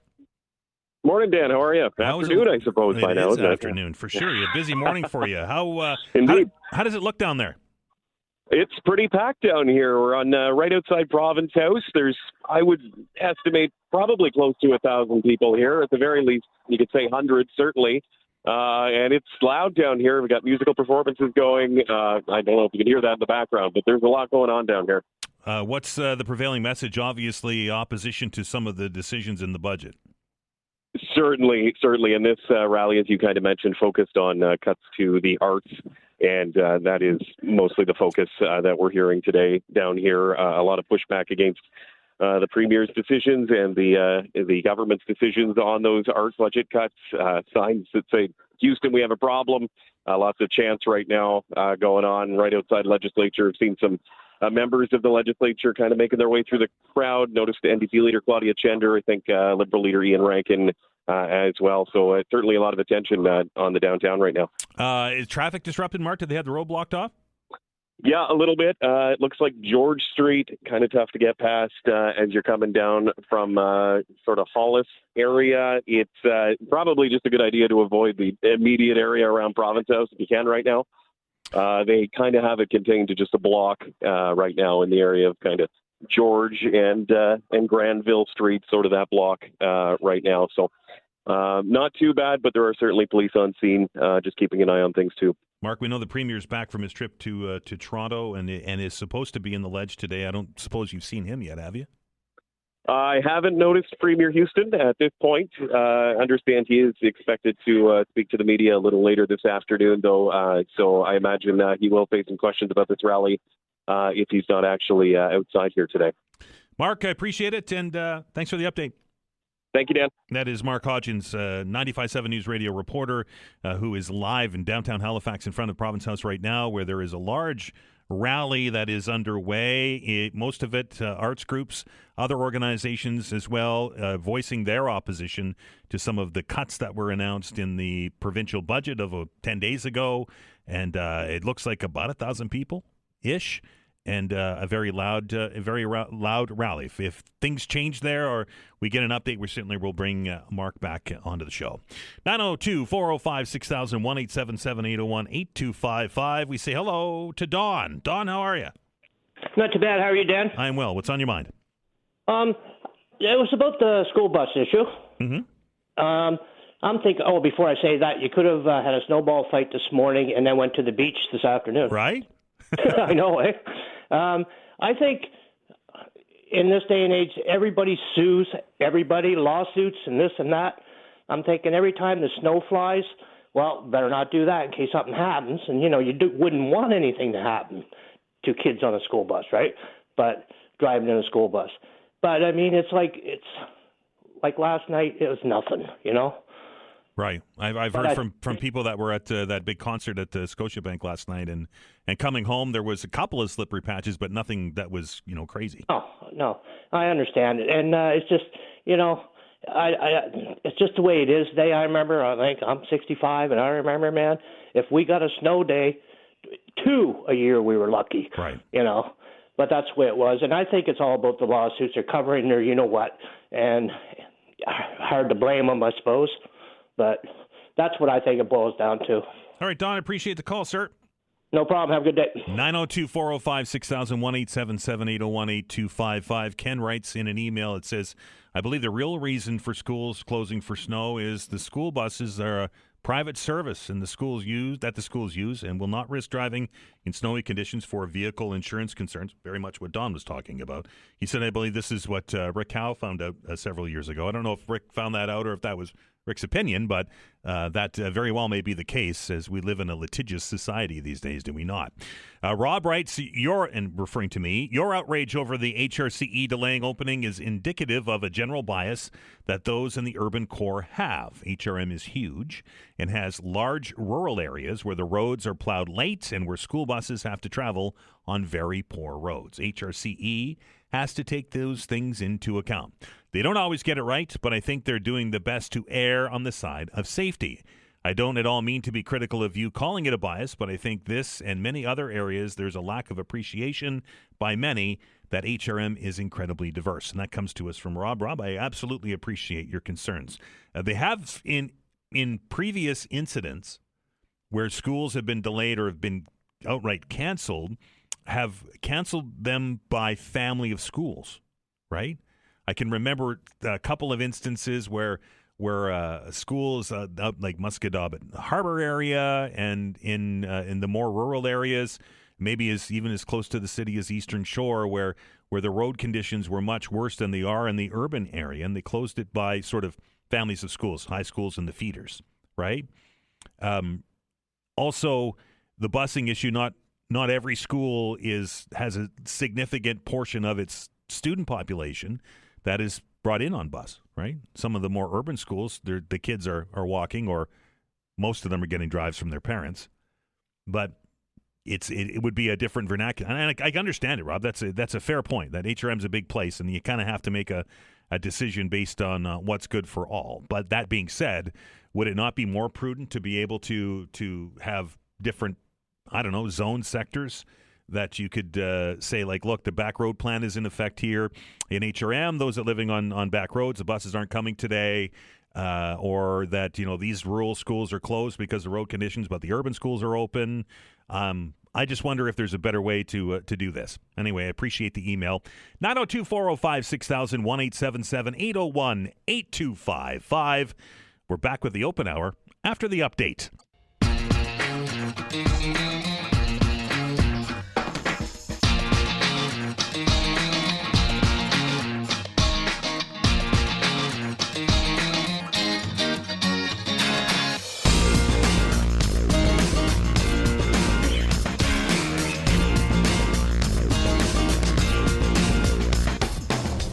902-405-6000-1-877-801-8255. This is the Midweek Meltdown Open Hour, your chance to talk about whatever it is on your mind. Lots of areas of discussion that we've touched upon today. Another email before we go back to the phones, and it reads, "Hi, Dan. I live in New York, where we get a similar amount of snow to Halifax. When there are schools and libraries delayed openings, it's because the snowplows that clear the roads also clear the parking lots, but they don't. They do the roads before the parking lots. This is what causes the delay, and they can't open until the parking lots are cleared." Appreciate that email. 902-405-6000, 1-877-801-8255. Hello, Greg. Hi, Dan. How are you? I'm good. What's on your mind? Good. Listen, we all know the orange morons started an unnecessary war. Right. But please pardon my ignorance. Sure. Can you explain to me how our gas and diesel prices went up so rapidly? Well, Do we not have reserves here? Like, I feel this is we're being gouged. Well, and I can appreciate that, Greg, and the way that it's been explained to me in the past is that gasoline and oil, wholesale oil, are a world commodity, right? And when something happens in the oil market, like the Strait of Hormuz being blocked off, where a good chunk of the world's oil goes through, then the price for oil goes up around the world, and then that changes into the New York mercantile price on gasoline, and then that's what the Energy Board uses to make their decisions. The actual number that they pick, I've never really been able to understand that, but that's how it's been explained to me. Wow. No, and you know when the price of a barrel of oil goes down, you know how slow it is that we get the rebate. Yep. But as soon as something happens, listen, someone's getting rich off of poor people. And this is only, Wednesday? You wait till Friday. Thursday night. Right, and Friday, you bet. I bet you there'll be another whack in there for sure. I'll tell you, and people, we gotta do something. Anyway, and I'm all for the school board doing a delay. Certainly I am. Okay, why? Like your caller from New York said. Right. They let the plows get the things cleared. You know what I mean? Yep. Before the buses get on the roads. And maybe, I know this won't be popular, maybe cancel the March break. Good luck with that one. Greg, I appreciate the call, sir. Listen, all the best to Todd, eh? I'll pass it along, Greg. Thanks. 902-405-6000, 1-877-801-8255. There were some questions being asked. Not necessarily, I don't think, here in HRM, because I think we've had, two, maybe three actual closures this year and a couple of delays and early dismissals, right? But there are different school districts, or whatever, the regional centers for education as they're called now, in areas outside of HRM that have had significantly more snow days. And there had been some questions being raised about that and about, are we able to get through the entire curriculum? Do we have to compress things? Should there be the ability for teachers to flip a switch and move from in-class learning to remote learning? We know we've had that explained to us several times from school officials, from government officials, from union officials, that's just is not possible. It's not like you can just say, okay, we're going to go to remote learning and flip a switch and do it. There's a bunch of things that have to happen. You have to make sure that the kids are all connected. And, when it was COVID, it was a different thing because they were off for so long. But a day on, day off thing, I've been told from those in the teaching community that it's essentially more trouble than it's worth. You won't get the participation. Kids will turn their cameras off. The list goes on and on and on. Anyway, love to hear your thoughts on that. 902-405-6000, 1-877-801-8255. Hello, David. Hey, good morning. How are you? Good. What's on your mind? Thanks for taking my call again. Sure. I think we're missing the point here. I think, and I agree with you, and I do have two kids in school here down Passage, and I think it's resources. And I'll say it this way. I don't think it's time to plow the roads. It was wet. I was up at 6 o'clock when HR, whatever they call them, SB school board posts their thing. We get a notification as a parent. HRCE. Yep. Yeah, that's it. Yeah. And I was like, what the heck? What the hell? Right. The roads were wet. And I was like, well, what are you talking about? Like delay, like what's going on here? So you are so right. People do not understand how much adjustment has to be made for this.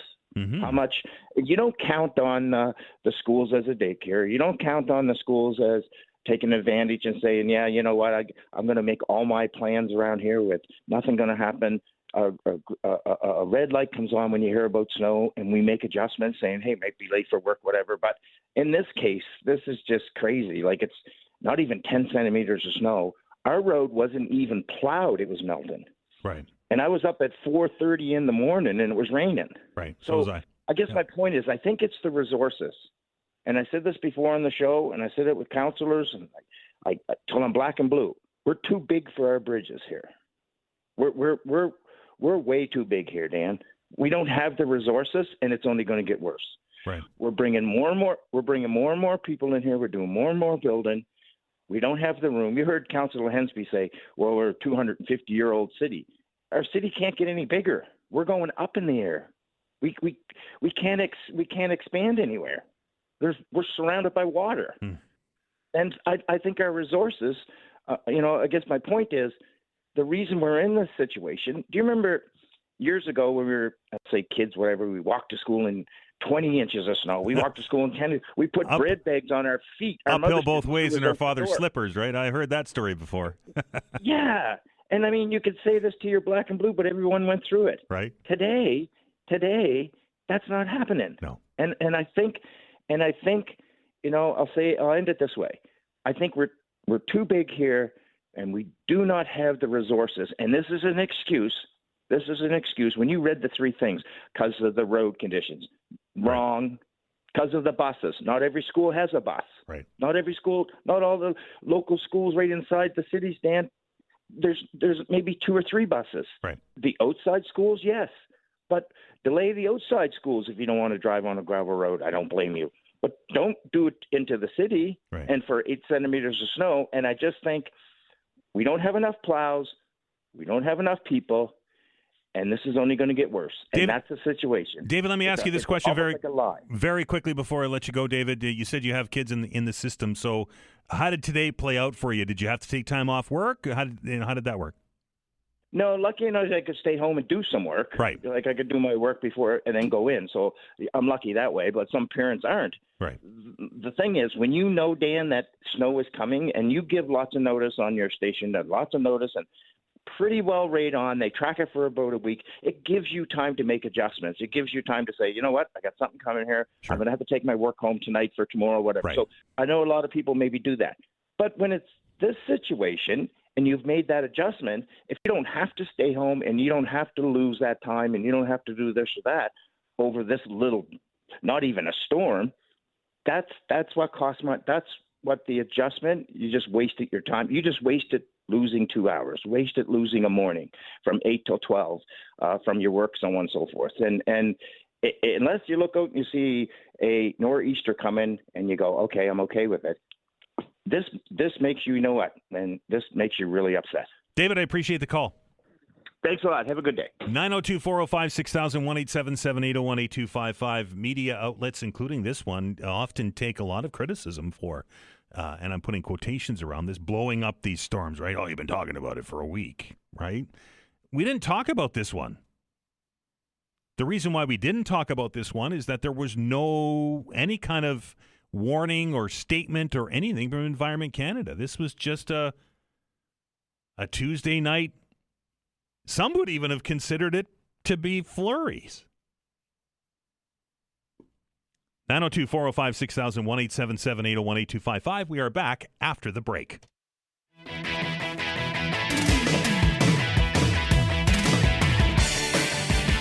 Welcome back. 2 minutes left before the top of the hour for the Mid-Week Meltdown. 902-405-6000, 1-877-801-8255. Let's go to the phones. And we say hello to Wayne. Wayne, how are you? Good afternoon. Doing pretty good. In the older days, when I was younger, right, the teachers had to teach so many teaching days a year. Yep. And we had what they call truancy officers. Mm. And if we got storm days, we didn't have to have too many. We had to go to school for a half a day on Saturday. Really? And if you didn't, the truancy officer could cut your family allowance payments back. Holy smokes! Really? That was back, well, when I was a kid. Right. I'm 76 now. But More than 5 years ago, I'll say, right? Oh, yeah. But anyway, we'll leave that with you, and you have a good day. Thank you, Wayne. I appreciate it. 902-405-6000, 1-877-801-8255. I stand to be corrected on this, and I know that there are some teachers and some members of the teachers union out there that are listening, and if I'm wrong, please correct me, but I do believe that in the teacher's contract, there is an allowable amount of days that have to be taught, right? And I think that when we dug into this before, that there are days built into the curriculum to make up for things like snow days or school closures, right? It's not, you don't have to use up every day in order to get to the end of the curriculum, if that makes any sense. But I mean, that's a finite number. So, and I don't think HRCE is close to it, but there may be other jurisdictions in Nova Scotia that are, because they've had much more severe weather than we've had. Let's say hello now to Brian. Brian, how are you? Good day, sir. How you doing? I'm well. What's on your mind? I wanted to talk about school closures there. Sure. I didn't know if everybody realizes that the school boards, every school board has people who are responsible for making the determination whether the school is closed or not, right? You bet they do. And unfortunately, they have to make this decision by 6 a.m. the morning of the school day. Right. And the weather could change dramatically between the time the decision is made at 6 o'clock and everybody's up in arms because at 7 o'clock the sun's out and it's beautiful. Right. But they have to make that decision at 6 a.m. in order to allot things around the school boards for people to be notified and all this sort of stuff. So it's not just, simple. It's a process. And sometimes they make the right decision, sometimes they make the wrong decision. But unfortunately, they have to make the decision by 6 a.m. the day of. It's a no-win, really, right, Brian? Not everybody's going to be happy no matter what you pick. No matter what you pick, everybody's not going to be happy, but everybody has to take into consideration, looking at the forecast and what the roads are like, conditions, and this sort of stuff. A decision has to be made. So once they make the decision, it's unfortunate. We have to live with it until they have late start, or school's completely closed for the day. Anyway, I just wanted to pass that tidbit on because everybody seems to think that the school board doesn't make a decision on anything, and everybody is copacetic and they can all go to school at 8 o'clock. But unfortunately, it's not reality. Appreciate it, Brian. Thank you. Thank you. 902-405-6000, 1-877-801-8255. Brian's correct, right? That decision has to be made at 6 o'clock. But and I don't want to go down the rabbit hole or start some kind of conspiracy theory, but just listen to the decision, the reasons for the decision that were laid out in the announcement on the HRCE website. Snowfall of 8 to 10 centimeters. Okay, 7, 5, 2 centimeters. Yeah, okay. Expected to change to rain during the morning commute. Well, if that decision was made at 6, I was out at 10 after 4, and it was already raining. So I'll leave that with you. And the storm was to have passed by 9 o'clock. Absolutely. Looking out the window right now, and I know hindsight's 20/20. But I'm looking out the window right now, and the roads are dry. And it's just 1 o'clock. Anyway, appreciate it, folks. If you want to join the conversation, we certainly have a few minutes left here. I want to get to a couple of emails here before we get back. Again, that number is 902-405-6000, 1-877-801-8255. This email comes to us from John, and John writes, "Hey, Dan, appreciate you having this discussion today on the show. Seems to me that decisions that are supposed to be made at 6 o'clock tend to be made the day before. And sometimes the weather changes between the day before and the 6 a.m. decision time." That comes to us from John. Don't know how that inner workings work. The way that it was explained to me was that there are superintendents or there are people that are responsible for making these decisions that get up early in the morning. They consult the forecasts. They look at the latest weather data. We know that changes. I know that Environment Canada issues a new weather outlook They issue the updated forecasts. We get them too at 5 o'clock in the morning. So there's that. And then they say that based on the intelligence, based on communications with the bus companies, and based on discussions on the expediency, how fast they can get things like lots and entryways shoveled out and salted and so on and so forth. That's how the decision's made. Not being in the room, don't know if that's entirely true, but that's the way that it has been described to me. Mark writes, it doesn't help that every time we get a winter forecast, now the media acts like it's going to be an apocalypse. LOL, writes Mark. Well, I'll tell you what, Mark, there is an argument to that, right? There is an argument that we start talking about storms, and I say we, the media, start talking about storms before they form. That was the case with the last nor'easter that we had a couple of Mondays ago, the one just before the budget, right? The meteorologists, that is their job. It's their profession. They study data and models and all the math and everything else, and are able to talk about this. Our meteorologist, Alistair Alders, explained it to us on the show on Friday. But this storm, we didn't. I don't even think that we had a news story on it. And the reason why we didn't is because Environment Canada didn't think it was worthy enough to even issue a weather statement for. And if you've been following the weather, and I know the weather is certainly a popular discussion topic at workplaces and kitchen tables and coffee shops across Nova Scotia, that Environment Canada will issue a storm advisory, or in this case, a special weather statement, usually quite early on these things. And sometimes people will, and I think sometimes rightly so, suggest that, they're issuing these things, and Nova Scotia is a big place, and the old saying goes, if you wait 5 minutes, the weather's going to change. But that didn't happen this time around. I think maybe that's why this one has really kind of got under my bonnet, is that there was no special weather statement, there was no winter storm warning, there was no blizzard, there was no all of that stuff that happened on the Monday storm of the budget, right? Last week. None of that here.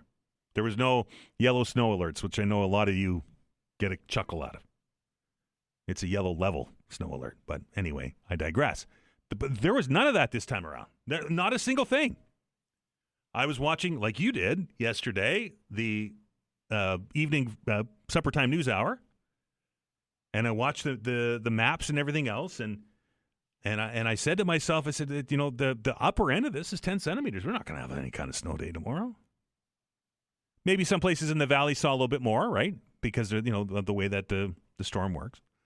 But certainly not anywhere close to what we saw on Monday, the week previous. And then I got up this morning early and went out to shovel out my vehicle, and I didn't have to. I had to knock some of the wet snow off, but it wasn't like I even had to shovel it out. So anyway, at the end of the day, folks, I think we can all agree that when it comes to kid safety, we can err on the side of caution, right? I don't think anybody's going to disagree with that. But you have to remember that school is our children's formative years, right? And these lessons get learned and then become expected.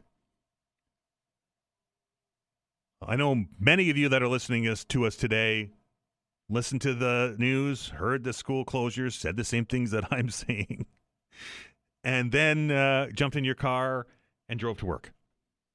Well, that's what we're training our kids to do, is to get that work ethic and drive to work when they eventually get to that point. And it's a difficult lesson to learn if that on a 5 centimeter, or in this case, a 7 centimeter storm, we tell them it's not safe to go to school and go back to bed for 2 hours. That's all I'm saying. Thanks to Vanessa Veinotte on the other side of the glass. Always outstanding work. And she trudged through the snow to get to work this morning. Outstanding work. Doesn't live that far away. Every day, can't do the show without her. She is the show. Let's just put it that way. Thanks to all of our guests and to our reporter Mark Hodgins, who joined us from downtown. If you're heading downtown, police say the area around Province House in front of the legislature is blocked off this hour because of that protest. So if you're heading down there, you might want to choose a different route so that you don't get tied up in the traffic. It'll be busy down there. That's for sure. Thanks to all of you who dialed the numbers. typed on the keyboards and joined the conversation. I truly appreciate it. I learned something each and every day that we do this. Until tomorrow, everybody, enjoy the 7 degrees and sunshine. I know I'm gonna. Be well and be kind to one another.